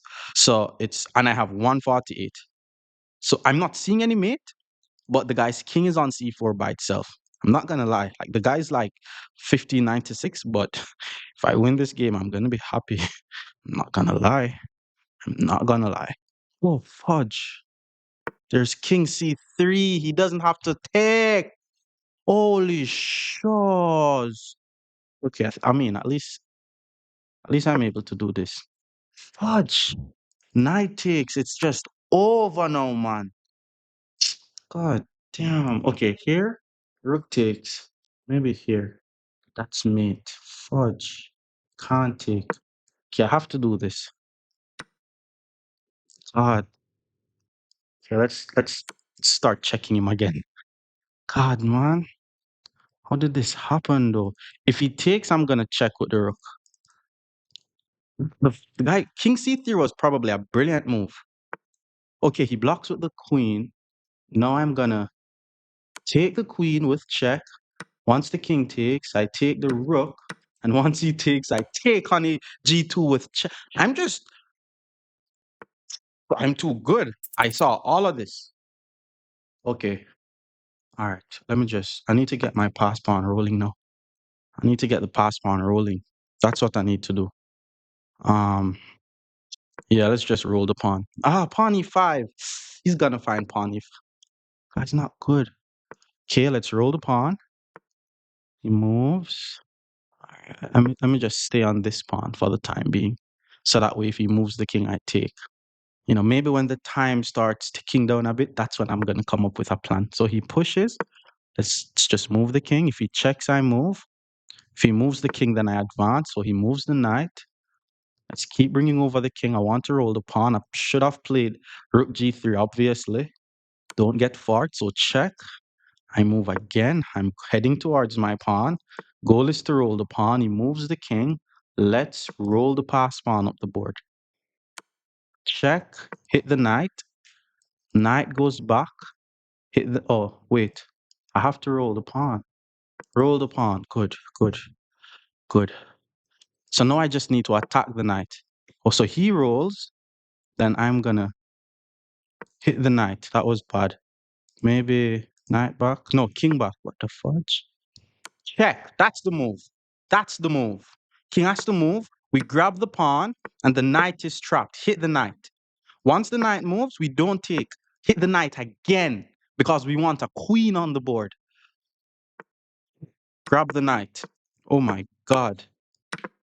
Oh my lord. We won. That's crazy. More PIRC defense against 1,600 players. Stick around. Our opponent is now 1,600. Let's get some PIRC defense in. D4, hit the pawn. He guards it. We play G6. Bishop is going to G7. Castle the king. Bishop is now going to G4. Like all of this, we should just know. Like if they don't play H3, just put the bishop on G4. Wait on them to play h3, then we give up the bishop for the knight, hit them with knight c6, target both d4 and d5. Now, once bishop to e3, pawn e5 or knight. Wait, how does this go again? Pawn e5, pawn d5, knight d4 takes stakes. Or we could just start by playing knight to d7 because our whole idea from here is to start targeting the dark squares. For example, if he plays pawn to d5, there's knight d4 or knight e5 that we could play there. So he decides to play knight back to e2, which is not bad. Pawn e5, pawn d5, knight d4. Let's do that. Let's go pawn e5. This is a very, what's the word? This is a pattern that you guys need to know because you're going to see this a couple times well. Basically, I put the pawn on e5 and then I put the knight on d4, knowing that he's able to take with whichever one he wants. But the whole idea is once he decides to take back, my bishop guards the pawn, but my knight will get access to the e5 and the c5 square. So he decides to take with the knight. Let's take with the pawn, hit the bishop. Bishop went back to d2. And first, I'm going to start by playing the move pawn to c5. I'm not going to rush knight e5. I want to be able to play pawn to c4. If he takes, I take back. And then rook to c1 was already a weird move. I don't know what that does. I want to be able to play knight e5, pawn c4. But if knight e5, there's queen e2 and there's no c4. And I'm assuming his next move is going to be b3. All right, I don't want to rush this. Let's not rush. Let's go rook to c8 first, though. I think rook to c8 makes it so obvious that I'm trying to play c4, and he's just going to play b3. But after b3, I want to play a3, b5, but he's also going to play a4. That's not the move, bro. That can't be the move, bro. c3? Now I'm able to play c4, hit the bishop, and then once the bishop moves pawn d3, and I have these two strong pawns on d3, there's also knight to e5, which forks the queen and the bishop. And if bishop e2, pawn c5, and if the bishop move pawn d4, hits the queen. Yeah, that was bad, bro. That was bad. You needed to play b3 and then a4. You see, you guys have to understand prophylactic moves and what prophylaxis is in chess. Queen e2, hit him with c4 because I have two pieces guarding. So now the bishop has to go all the way back to b1. And with this bishop on b1 and I play d3, nobody can tell me that I'm not ahead by a piece here because just think about it. Think about all the pieces off the board. How on earth is this bishop going to rejoin the game? It's just not possible. So I could actually just trade the queens off the board now as if I'm playing with an extra piece because I'm actually ahead by a piece. But I still need to be a bit careful on how I do it. Because the bishop is locked out of the game on the queen side, I need to start doing stuff on the king side. For example, his e4 pawn is a bit weak. Pawn b3, I'm never, ever, ever gonna take. Wait, pawn b5. Okay, pawn to b. Yeah, I wasn't sure what happens if pawn a4, but maybe I would have took on b3 and I would be fine. But no, I actually don't need anything else to defend these two pawns. Once a pawn is on c4 and a pawn is on d3, the bishop is permanently out of the game. So pawn to f4, we're expecting those moves. My knight only has one square to go back, so let's pull it back. Rook to e8 is coming next. Bishop to e3 doesn't do much. There's nothing guarding this pawn. There's no way for him to guard the pawn after I hit him with rook to e8. So that was also a blunder. We're in the end game, guys. You're supposed to know that we're trying to attack the opponent's pawns. Yeah, but it's crazy. Like, yeah, this is over. So rook to e1. Let's just grab the free pawn.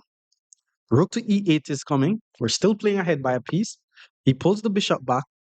Um, let's play knight c5 and guard the rook. Remember, to take is a mistake. If I take, I'm still winning. But I want you guys to build a habit of, I don't want to be the player who takes unless I'm getting something. So now that he plays bishop e3, I'm going to hit him with rook to e8. You see what keeping the tension does? Now both of my rooks are active. I'm assuming he has to pull his bishop back. And then trading everything followed by knight e4 just wins the game. Thing is, though, he decides to put his bishop on f2. Now, I could decide to just trade everything, play knight e4, grab the pawn on c3, win the game. But the guy just blundered a fork. Push. Let's just push. Has to be winning. If rook take, okay, bishop takes, now I take. It really doesn't matter which one of them I take. Let's just take this one. He has to take back. And then I'm going to take the bishop, hit the knight, and now I'm really ahead by a piece. I actually forgot that bishop takes e4 was possible there. I should have gotten more than I shouldn't have allowed. I mean, I'm winning, but I should have gotten more. But you can't be too mean when you're playing chess. He resigns. More pure defense against 1,700 players. Stick around. Our opponent is now 1700. More PIRC defense. D4, we hit the knight. Pawn G6, Bishop G7, castle. No need to use the brain. We're just going to get the king out the center of the board. Now, Bishop to E3 was played, and it's actually very funny because I haven't been seeing this idea. I'm so happy that I'm able to show you guys the whole pattern because this is actually a very, very, very super, super, super thematic, very important idea. You see a bishop on C4, always consider to play moves like knight takes E4. The idea is basically we sack the knight, and then once they take, we fork it back, and then black gets immediate equality. In a lot of cases, even better. I usually recommend that you guys do this after you castle your king, which is the reason why I didn't do it here. Because after takes, there's bishop f7 check, which is still good for black, but I prefer to have my king safe. So he took, hit them with d5, and obviously they're going to save the bishop. So let's take the knight. And then after they take, I like to play pawn to c6. Like, it's crazy. Some persons move their bishop and just blunder the b7 pawn. Don't be like some persons. So let's play c6, you know? And queen to d2 is also another thematic little idea that I want to teach you guys. Whenever you see a queen and a bishop lining up towards h6, just move your rook out the way. Move your rook to e8 so that way you could meet bishop h6 with bishop h8. Very important. And okay, now we just play chess from here. 95, this guy's very aggressive, by the way. Like, I'm not gonna take, that doesn't give me anything. I'm assuming he wants to play queen f4 followed by queen f7 because that is the weakest pawn that my king is guarding. So let's just go bishop e6, let's guard a pawn, which means queen f4 won't be a threat. I'm assuming he's gonna play h4, h5, and castle. That would be the most aggressive way to play this position. Me, on the other hand, I'm just going to play knight d7, target his d pawn, and if he castles on the queen side, it will also make it a bit easier for me to attack him. f4, I don't know why the guy played f4. It's not bad though. I guess his idea is once I play knight d7 to hit the knight, he's just not going to move the knight. But I'm probably going to take the knight. I want to play queen b6. I want to play rook to d8. Taking the knight gives him the file though, and to take is a mistake. So it's weird. Maybe I'm gonna play queen b6 without taking the knight, and then rook d8, and then try to apply as much pressure on the d file as possible. Then I take the knight. So okay, what's this guy doing? You think I'm scared of him or something? Why is he not castling his king? He's just pushing the pawns up the. Up, now I'm gonna take the knight because he wants. This is not me being greedy or anything. The guy's threatening to play f5. If I allow him to play f5, I'm probably going to be in trouble. I'm thinking of knight f6, but there is bishop f3, which means I am going to take the knight. And here's the thing. Once I take the knight, his g4 pawn is now unprotected. That's a removing the guard tactic, by the way. The other good thing is my f7 pawn is going to be so safe. Like, because I'm assuming he's going to take with the f pawn, and then he's going to have this f file, targeting f7. This is a very safe f pawn because I'm just never going to move my bishop from e6. Well, I'm going to take the pawn and I'm going to put it back to e6.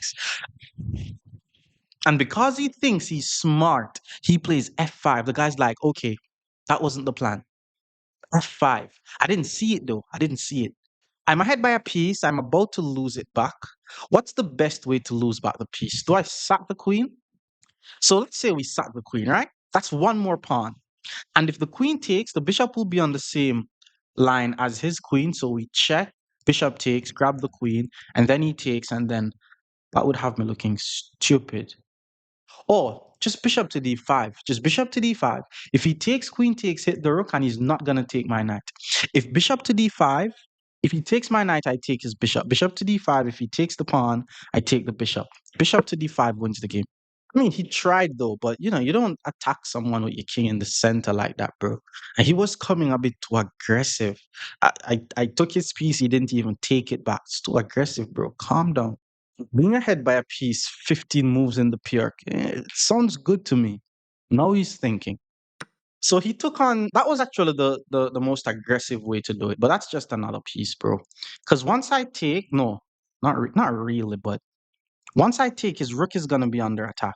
If he takes with check, I take with the knight. There's no check on g5. Let's just take. If he takes on h7, my king takes. Like everything is under attack now. Knight to f3 is also a real threat. So he's being too aggressive. This is just bad. I'm ahead by 5 points here. And he took on f7, which was what we spoke of. Now we play knight takes f7, hits the bishop. Knight guards the g5 square. Rook is under attack. Pawn on d4 is under attack. Everything is under attack now. Rook f1. Some pressure on my knight, but because I'm ahead by 5 points, definitely trading the queens off the board. I mean, queen takes, queen f4, hit the knight. There's bishop back to g6. So let's just take. I didn't calculate any rook sacks, but I'm just going to trade the queens first. Queen f4 seems to be the most ambitious move because it threatens a checkmate, but bishop back to g6 just guards it and he has nothing. Yeah, I knew he was going to play that. Now we go bishop g6. There's no mate. My bishop guards my queen. His bishop is still under attack. And anytime he trades, it's over. And if he moves the queen, I take the bishop on h6. And he resigns.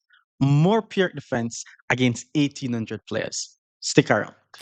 Our opponent is now 1,800. Let's get some PIRC defense in. Before we go knight f6, hit the pawn. Okay, he guards the pawn. Let's just go g6, bishop g7, castle. It's the same whole idea that we're going to be working with. And then he plays h3. h3 was played to prevent my bishop from going to g4 because, he's going to play knight f3 next. But let's get the setup that we're used to out the way first. And then he plays bishop e3. So there's no knight g4. He hasn't castled as yet. I'm going to go knight d7 with the idea of playing e5. We know the idea. Queen d7 we're not afraid of. And because he decides to play the c4 move, it could actually transpose into some King's Indian defense. But let's play e5. For example, if I play e5 and then he plays d5, now knight c5 is what I want to do. But if knight c5 takes, knight takes, okay, we're actually going to do it. There's actually a little tactical idea that you guys need to keep in mind, which it allows a move like knight c5 to work. Because after knight c5, bishop takes, my pawn on e5 is unprotected. But because my bishop is on the same diagonal as his knight, I am able to sacrifice on e4 and then take back the knight. So let's go knight to c5, which means I'm just attacking not only the bishop on d3, I'm attacking his e4 pawn twice. So he plays knight c3 to guard it. And I'm actually going to choose to take this bishop because, I mean, he wants to play b5. a4 takes, knight takes is still possible. Maybe I shouldn't take the bishop. Let's play a5. I just don't want to waste any time. The purpose of a5, by the way, is to prevent b4. This is called a prophylactic move. And my plan now is to go knight to h5, followed by knight to f4, and then start some attack, pawn to f5. This is like a very nice way to do it if you play the King's Indian. I also have a King's Indian video, so he decides not to give me the bishop, which means I could say he wasted a move on that. So let's go knight h5, and this is me starting my attack. Even though he didn't decide to castle his king, I don't need to wait on him to castle his king for me to play f5. Because even if he plays queen d2 and queenside castle, that's still not the safest game. Pawn to g4, was expecting that. Let's go knight to f4. And this is not just called a very strong knight. Like, even though he's able to take it with his bishop, there's a lot of stuff that will happen if he decides to take my knight. For one, my bishop gets a long diagonal. Two, my rook gets an open file. Three, he gives up the bishop for a knight. Four, his e4 pawn becomes a target. Like, I'm chilling. Aha. Okay. He took. Just have a look on this. I think he's trying to win my pawn, which I'm not gonna. Well, let me think. I was about to say I'm not gonna defend it. Let's play a4 first. The idea of a4 is to play a3 because the pawn, the rook, everything is on this diagonal. So if he takes, it should be losing if I play a3 because he's not gonna be able to take because he loses knight. So I'm assuming he's gonna play a3 to prevent me from playing a3, create some light square weaknesses in his position. Then I decide whether or not I want to defend my pawn. Okay, that I wasn't expecting. That was a very bad move, sir. Honestly, I wasn't expecting that move, bro. Why would you play h4? Why not just A3. Like, first of all, your G4 pawn is unprotected, which means once I take, your knight is going to be under attack. But I'm thinking about it because there's queen takes, which hits my bishop, and I'm not trying to play a defensive move. But what if I play A3 first? Oh, well, B4. I was expecting B3 the whole time. I didn't consider B4. But if he plays B4, knight A6 still means B4 is under attack and G4 is under attack. So I'm still going to be winning some material. The good thing is, anytime he plays B4, his knight is just wobbly, which means I could still consider taking on G4, and then he takes my knight, I take his knight, and he's just not going to be able to take on F4 because of how wobbly his knight is on C3. So he moves the rook out the way. I mean, he could still play B4. And if I, okay, let's do it. Let's take the knight. And if he hits the bishop, I takes, queen takes. And then once my pawn take on B2, his knight is automatically under attack, which means he's not able to take. And if he moves the knight, I take on A2, protecting B2. And then I'm just going to be ahead by too much material. And that's exactly what he did. So let's get rid of the knight first, because my bishop is under attack and we're not trying to waste time on playing a defensive move. Oh, once I take, the queen guards the knight. Didn't see that, which means the rook is actually able to take. It's still tricky though because there's rook to A3. Put the rook on the same rank as the knight. It's gonna be very scary. There is bishop to B3, but it's scary. Well, he didn't see all of that. He saw what I saw. So let's just take on A2. That's what I saw. I thought the knight would be under pressure, but nah. But I guess he's just afraid of the fact that my bishop is just so strong on the diagonal. That's what happens when you give up your bishops for knights, by the way. I'm ahead by 2 points. I want to go rook A1, but he's not going to trade, obviously. All right, so how do we do this? Oh, this is winning. This is winning, by the way. Let's go rook to E8. It's the only piece that is not doing anything. If he takes, I'm just going to take back. How I'm going to take back, I'm not sure. I'm trying to threaten some knight takes E4, F5 ideas. So he took, and I'm gonna take. I think something is going to H. Let's play H takes. It's usually good to play H takes, by the way. Like, don't be afraid of this file, because once you have a dark squared bishop, just remember that even if the queen reaches the H7 square with check, you're just gonna play King F8, and there's not gonna be any more checks on your king.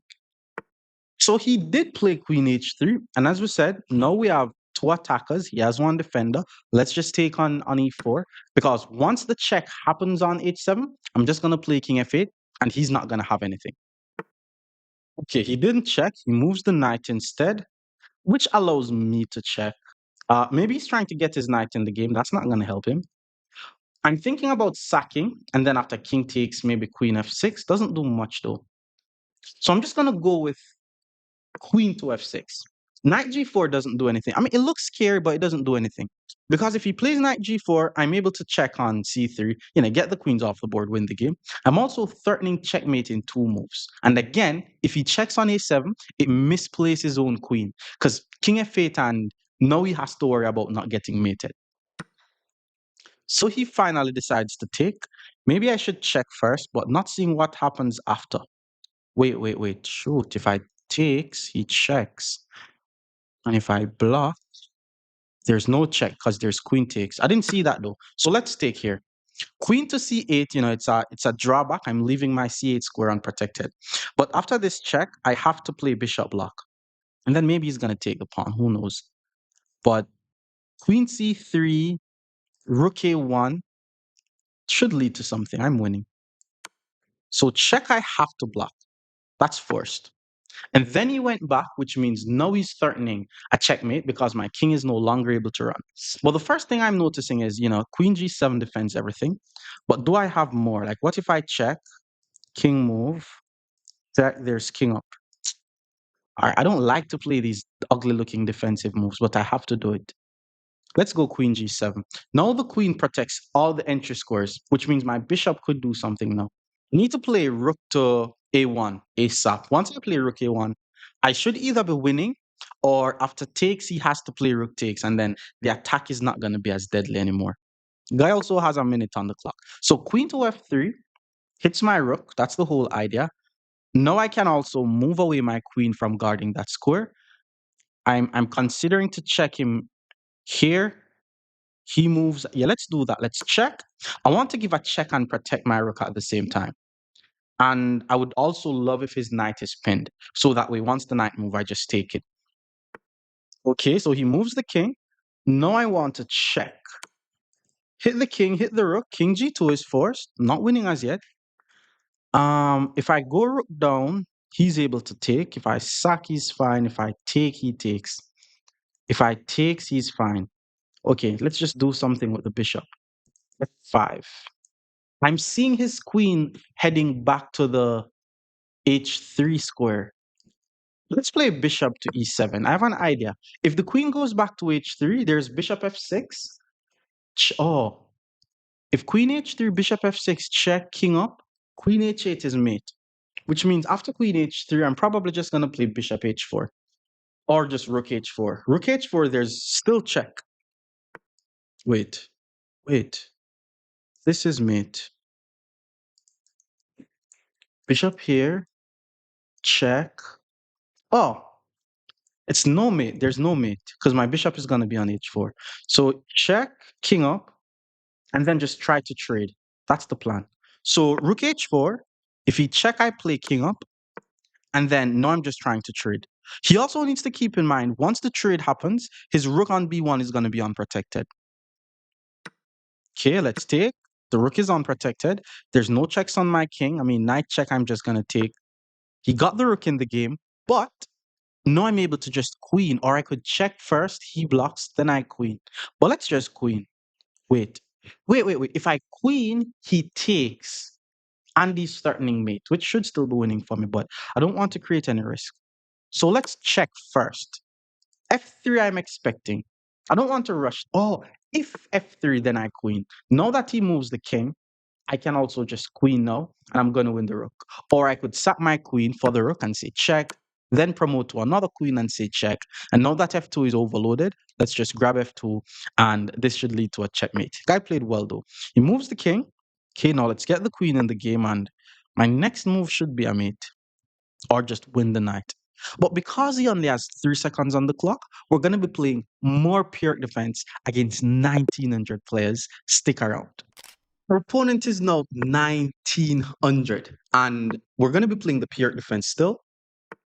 Before we go knight f6, hit the pawn. It's a very simple setup. Like, you guys should immediately know how to get out of the PIRC. You go d6, knight f6, g6, bishop g7, and castle. Like, you can actually do this without like paying too much attention to what White is doing, to be honest. But now, how do we continue with our development? Remember, if you get the chance to play bishop to g4 and pin this knight, it's usually good. But higher rated players, they're not going to allow it. They're going to play h3. Just play knight d7. Like, it's okay to put your knight in front of the bishop because there's other ways for you to get your bishop in the game. Now, because he plays this move pawn to c4, it's actually very similar to the King's Indian defense. Now I'm going to play the move e5, very thematic move, by the way. And after this d5 move, we play knight c5.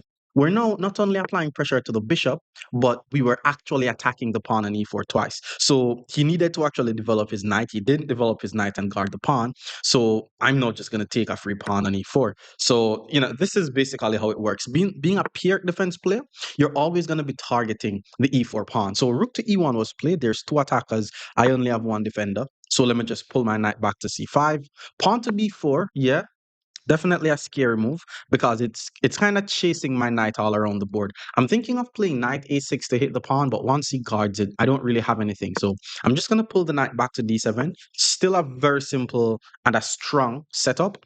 And then I'm actually going to choose to put my knight on the b6 square so that way I'm able to target his c4 pawn. So now he has to defend the pawn. I'm also thinking of moves like a5 to immediately strike back the opponent's queen side. Pawn to c5 we're never worried about, by the way, because it weakens the d pawn too much.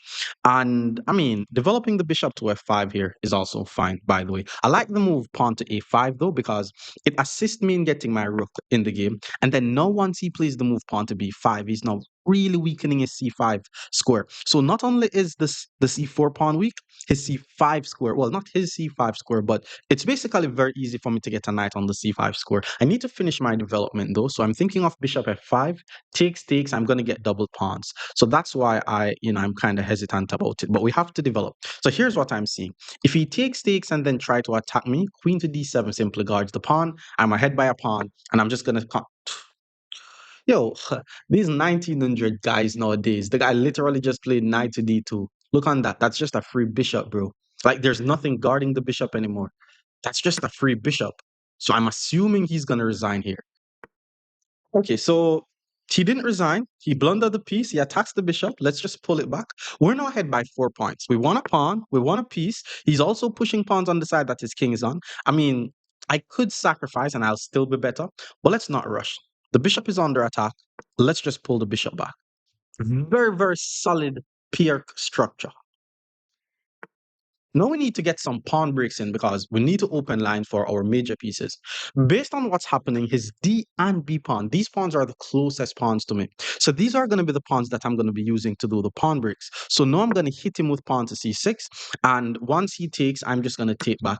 And assuming he takes again, he's just going to be helping my bishop to be on the same diagonal as his king. And this is why to take is a mistake. Like, he didn't really have to do all of this. Now that I open some lines, I can start thinking about my major pieces. So for example, now I could play moves like rook to b8. Now my rook is on an open file and it's on the same line as his unprotected bishop, which is why he played the move bishop c3. Not a bad move, seeing that it's attacking my unprotected pawn. But because offense is the best defense, we're going to play knight to a4, attacking the bishop. The queen guards the pawn. Now we had to pull the bishop all the way back. And now I'm going to just continue following principles. Queen to b6, just simply connecting my rooks. Okay, rook to b1 was played. The thing is, it looks like, well, it's attacking my queen, but I don't mind trading. And because my rook is on the b file, I'm just going to move my queen. Let's say I put the queen on c7. Now he has to move away his rook because our goal is to trade pieces off the board. So if he takes my rook, I take back, which is why he decides to move away the rook. And now my f rook needs to get a job. So let's go rook to e8, putting it on the same line as the queen. Once you line up your pieces on the same line as the opponent's pieces, especially if their pieces are stronger than yours, a lot of tactical stuff could happen. So knight b3 hits the pawn, but it's guarded. Pawn to e4, I like, hits the knight. I'm assuming he's going to put the knight here. Pawn to h5 will be met with pawn to g5. So let's not rush. Let's go knight d7. The idea is to play knight c5. And I'm just trying to trade as many pieces off the board. Remember, once you're winning, just start trading pieces off the board. It becomes way easier and simpler for you to play. So he plays rook to d1, applying pressure to d6, which is already guarded. Let's go knight c5 because the goal is to trade. Like, he should not trade. He should move away the knight if he wants to make it easier for me. But if he takes or allow me to take, then he's just making it easier. So he plays knight back to d2. Technically, he's still allowing the trade because I could still take. But what I'm seeing is he also exposed this king a little bit. And because the knight and the rook is on this diagonal, I like the idea of playing this move, bishop to h6, pinning the d knight to the rook, which means I could be possibly able to trade this knight and then this knight. And because I'm ahead by 4 points, all the trades are going to be good. So rook to d2. Okay, here's the thing. If I take here, he takes here. And if I takes here, he takes here. So both of the knights guard each other. But let's play pawn to f5. Let's do a pawn break. Remember what the goal is when it comes to pawn break. The whole idea is to open more lines, open more files, open more ranks. So if he takes and I take, the g file is going to be open. And it's going to be very easy for me to just move my king out of the way and then play king to g8. So he plays h4 and he wants to play g5. So yeah, we're definitely going to be taking on g4. And then once the queen move, now we play rook to f8, putting my rook on this open file. So again, I want you guys to just have a look on all my pieces. Like, every piece is doing something. Bishops needs long diagonals. Rooks needs open files. The knights are not on the edge of the board. So we're gonna be fixing this knight soon, but just bear with me for a second. All right, queen to b3. I like the idea of playing rook to f3, but his knight is on d2. So that being said, I also like the idea of playing bishop to f4 actually. Okay, the threat is better than the execution. So here's what I'm going to do. I'm going to go queen to e7, just pointing towards his pawn on h4. So that way, if I attack his queen and the queen has to move away, then he's going to lose his pawn. And then now he plays h5. He's applying pressure to my pawn. You know, his queen is on the same line as my king. So let me just move my king out of the way, which means once I take, well, he took. I'm not going to take back. I'm actually going to hit him with rook to g8. You see what I just did? Because if he push, he loses the queen. If he takes, he loses the queen. He decides to move the king, but no, I take, and his queen is under attack. And this should be some form of checkmating attacks. Like, yeah, he's definitely going to be getting mated here. He puts his queen and the king on the same diagonal, though. And because I have a light squared bishop, well, he decides to resign. More pure defense against 2,000 rated players. Stick around. Our opponent is now 2,000. Let's play some pure defense. So d4, knight f6, no explanation needed. Okay, let's continue. Regular stuff. You see how quickly these high-rated guys play h3 because they're afraid of the bishop going to g4. But that's fine. Like you guys already know exactly what to do with this bishop if it's not able to get to g4. So we're still going to be putting a knight on d7 and playing e5. In fact, we should be able to play immediate e5 because he did not play knight f3. Now that he plays knight d5, we're not going to be playing it like a kid, you know? So we're going to try to get our knight to c5. We're going to attack the e4 pawn. We're going to try to play moves like pawn c6. But first, let's get our development out of the way. Okay, bishop g5 is a decent move. I'm assuming he's going to be giving up his bishop for a knight. That's what I'm assuming. Because once I hit him with knight to c5, I'm going to be attacking his pawn on e4 twice. But let's start by playing h6. I mean, we're following the principle of neutralization anyways. If he wants to give up his bishop for a knight, that's on him.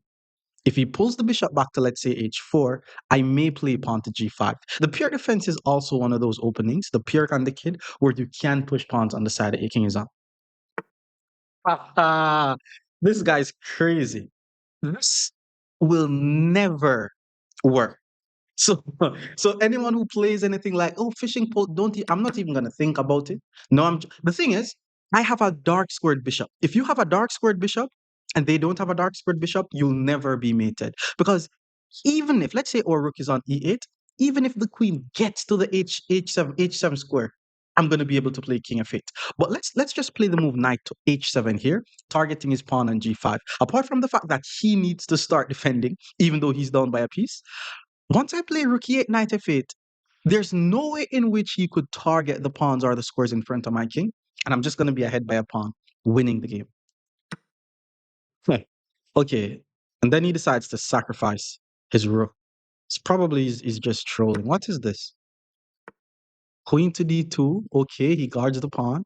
But what is maybe he's like, I just need to develop my knight, castle my king, swing the rook on the h1. How long will it even take his rook to get to h1 though? This is crazy. First of all, the knight has no future. Remember what we spoke about when it comes to defending? Just don't be allowing the pieces on your half of the board. So I'm actually going to hit him with f6. First thing I'm doing is neutralizing this pawn. Once I neutralize this pawn, my bishop is going to be able to get to h6. My queen is going to be able to get to f6 and attack f2. Yeah, this is crazy. I'm ahead by an entire. This is GG's. Okay, pawn to f4. Now, he needs to keep the position complex. But what if I take on f4 first, then take on g5? So take on f4. Okay, it allows the knight to come in. And then if I take, there's knight e6. All right, that's interesting. That's interesting. Do we just keep the tension and play knight c5? Um, yeah, let's do that. Let's just keep the tension and play knight c5. I'm ahead by a rook, so the more I'm able to trade pieces off the board, the better it is going to be for me. If he takes, I play queen takes, and I'm fine. If he takes, I takes. Pawn to f5 is the only move where I'm like, whoa, that's weird. But f5 could also be a mistake because it blunders this pawn, and after king takes, he has nowhere to check my king or even put a piece on my half of the board. Ah, okay. You see, the thing is, he's a 2,000 rated player, so he understands that he needs to complicate the game. I mean, the plan was to take this pawn. Once I take this pawn, my rook is still active. The queen is not able to take. And then if he takes on g6, king takes. There's also no queen move that I'm afraid of. There's no knight moves that I'm afraid of. I need to just get my pieces over there, and I should be fine. So he took, let's just take with the king. My bishop is also going to g4 and my queen is going to f6. So you see how quickly he plays knight a3? He wants to castle and swing over the rook as quickly as possible. So to trade as many pieces off the board, I'm going to play the move bishop to g4. I'm also defending the squares around my king. You know, it shouldn't be hard for you guys to know how to defend if you know how to attack. So now I have a little plan now. because we're going to start trading. So grab the bishop, he takes, hit him with rook f2. The knight is also pinned. And if he guards it with the rook, we just trade the rook. Takes, hit him with rook f2. There's no checks on my king. If he moves the knight, then I take his rook and there's still no checks on my king. So let's do that. After queen takes, I can always just take. But if I'm able to like get the rook down there, then that makes it even harder for him. Because I'm completely winning, I just have to be careful because people will play some crazy moves when they're losing. So knight g3, I take, and then there's no checks. Okay, now it's just GG's. I have more pieces defending my king than the amount of pieces that he has in the attack. So once that's the factor, then you're chilling. I was expecting a move like this. Queen g3 hits the unprotected rook, hits the unprotected bishop. If I take the knight, he takes my bishop. But what if I take his knight, hit the rook? If I take the knight, hit the rook, he takes my rook, I take his rook. There's queen f5 check. After queen f5, I have to play king h6. And then there's queen h3 check. That's actually a draw. Damn. Wait, let's think. I'm ahead by 5 points. Queen f6. Okay, take, queen takes, and then go back to f2 to defend f5. And then if he plays rook h8, I just have to run. Just run to f7. And then if he check on h5, I just run to e7. And then if he takes on g5, I block with the bishop, and then the other rook comes in with check. What am I getting mated? Okay, wait, think. Queen takes. All right, I'm just gonna take the knight actually. I'm gonna take the knight and I'm gonna give him the rook. But if I take the rook, he checks and that's a draw though. So now he's threatening to draw and he's threatening my bishop. What if I go here? If I go here, there's no way to check my king though. That's the thing. Here, and then, okay, let's just do it. The time is running out. Yeah, this is getting crazy now. The good thing is, I'm ahead. I'm still ahead by 3 points.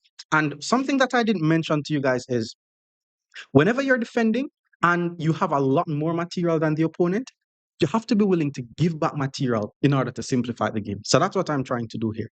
But I have to ensure that I defend my king. My rook on a8 is not really in the game. His knight on a3 is not really in the game. So it's basically queen and rook versus my king, bishops, and queen. So that move I was kind of expecting that move. I think I'm able to play queen f6, and he's obviously not going to trade. He wants to play queen f7, but the move that I want to play is queen e7 and then rook f8. But if I play queen f6, it's kind of like a skewer, so he has to play queen e1 or g1 to keep the rook guarded. And then I'm going to pull back to e7, and then my plan from there is to play rook f8. Oh, but I mean, what if he just plays queen to g3 though? So maybe I should just play queen to d7. Play queen to d7. Queen can't go here, here, here, or here. I guard the bishop, and then rook f8 is coming. Okay, let's go queen d7. Yeah, this should be fine. Once we play rook f8, we're going to just trade off the last attacking piece. And once we're able to trade off that rook, I'm not going to be scared anymore. So queen to e3, which didn't really do anything because all of my pieces are already guarded. Now my plan is to play rook to f1, try to trade. I mean, he's definitely going to play rook h1. He's not going to want to trade. Then I play queen f7, try to infiltrate on the f file. And I'm also threatening to play queen to f4. Oh, but then my pawn on a8 is going to be hanging, though. That's the thing. Okay, let's see. Let's go rook to f8 first. Takes, bishop takes is winning for me, but I don't want to give him anything else. I'm not assuming he's going to trade though. Like I'm expecting rook h1, and then I'm going to play b6 or a6. Probably b6. All right, I'm actually going to play a6. Make queen down, man. Queen b7. I need to checkmate this king. That's what I need to do with my extra piece because I have an extra bishop. So I need to use it. The good thing is I'm always guarding every square in my half of the board that is close to my king. So there's no way for him to do anything. So my king is safe. My king is safe. Okay, he still played queen a7. And as we said, we need to mate him or something. Pawn b6. Let's try pawn b6 to guard this pawn. And if he takes, we go queen takes. Because now his queen is all the way over here, so I'm not worrying about my king anymore. So he plays c4. Okay, let's take. If he takes with the c pawn, I get the c file and I'm attacking him. If he takes with the e pawn, queen f5, rook f7. All right, all right. Let's go rook to c8 check. King has to move. The knight guards the c2 square. What's my Okay, let's just play queen to c7. I need to play fast. My bishop is now unprotected. I need to find a way to give more work to this. Okay, queen back to g1 was bad. He wants to play queen h2, but now I'm able to hit him with rook to h8. And there's nothing he could do to prevent the trade of the rook. So we got him. So he has to trade. Good. Now we're just not afraid of the queen. And I'm going to start putting my pieces on his half of the board, like queen c4, hitting this pawn. Now my queen is able to infiltrate. So if knight e3, I take with check. So he needs to guard this pawn. Queen e3 was expecting that, but it left the f1 square unprotected. Wait, what if I play queen e2? Queen e2 threatens check here. Check. He's just going to block with the knight. So let's play queen e2 to trade it this way, which means now I'm threatening a check where if he moves his queen too far, he's either mated or he has to block with the queen. So queen e2 forces the trades off the board. Okay, so we're trading queens, which means it's should just be an easy game for me to win, especially since most of his pawns are on light squares and I have the light squared bishop. Yeah, knight e3, we already check and pick up the pawn. Wait, remember we don't want to trade pawns though. Let's be patient. Bishop here, so that way I'm able to guard my e7 pawn. So g4, now we take. And knight to knight, let's play b5, so there's no knight c5. Then bishop to d8 to b6. Once I'm able to attack his knight, I'm going to be able to win this pawn. So he moves the knight, which means, okay, the pawn is free, but bishop to d4 actually dominates the knight. If you're able to put your bishop 2 squares in front of a knight, it's called domination, and then he had to trade. So this is not just completely winning. He's not resigning, but yeah, it's just a matter of patience, grab his pawn, queen the pawn, win the game, which is why he resigns.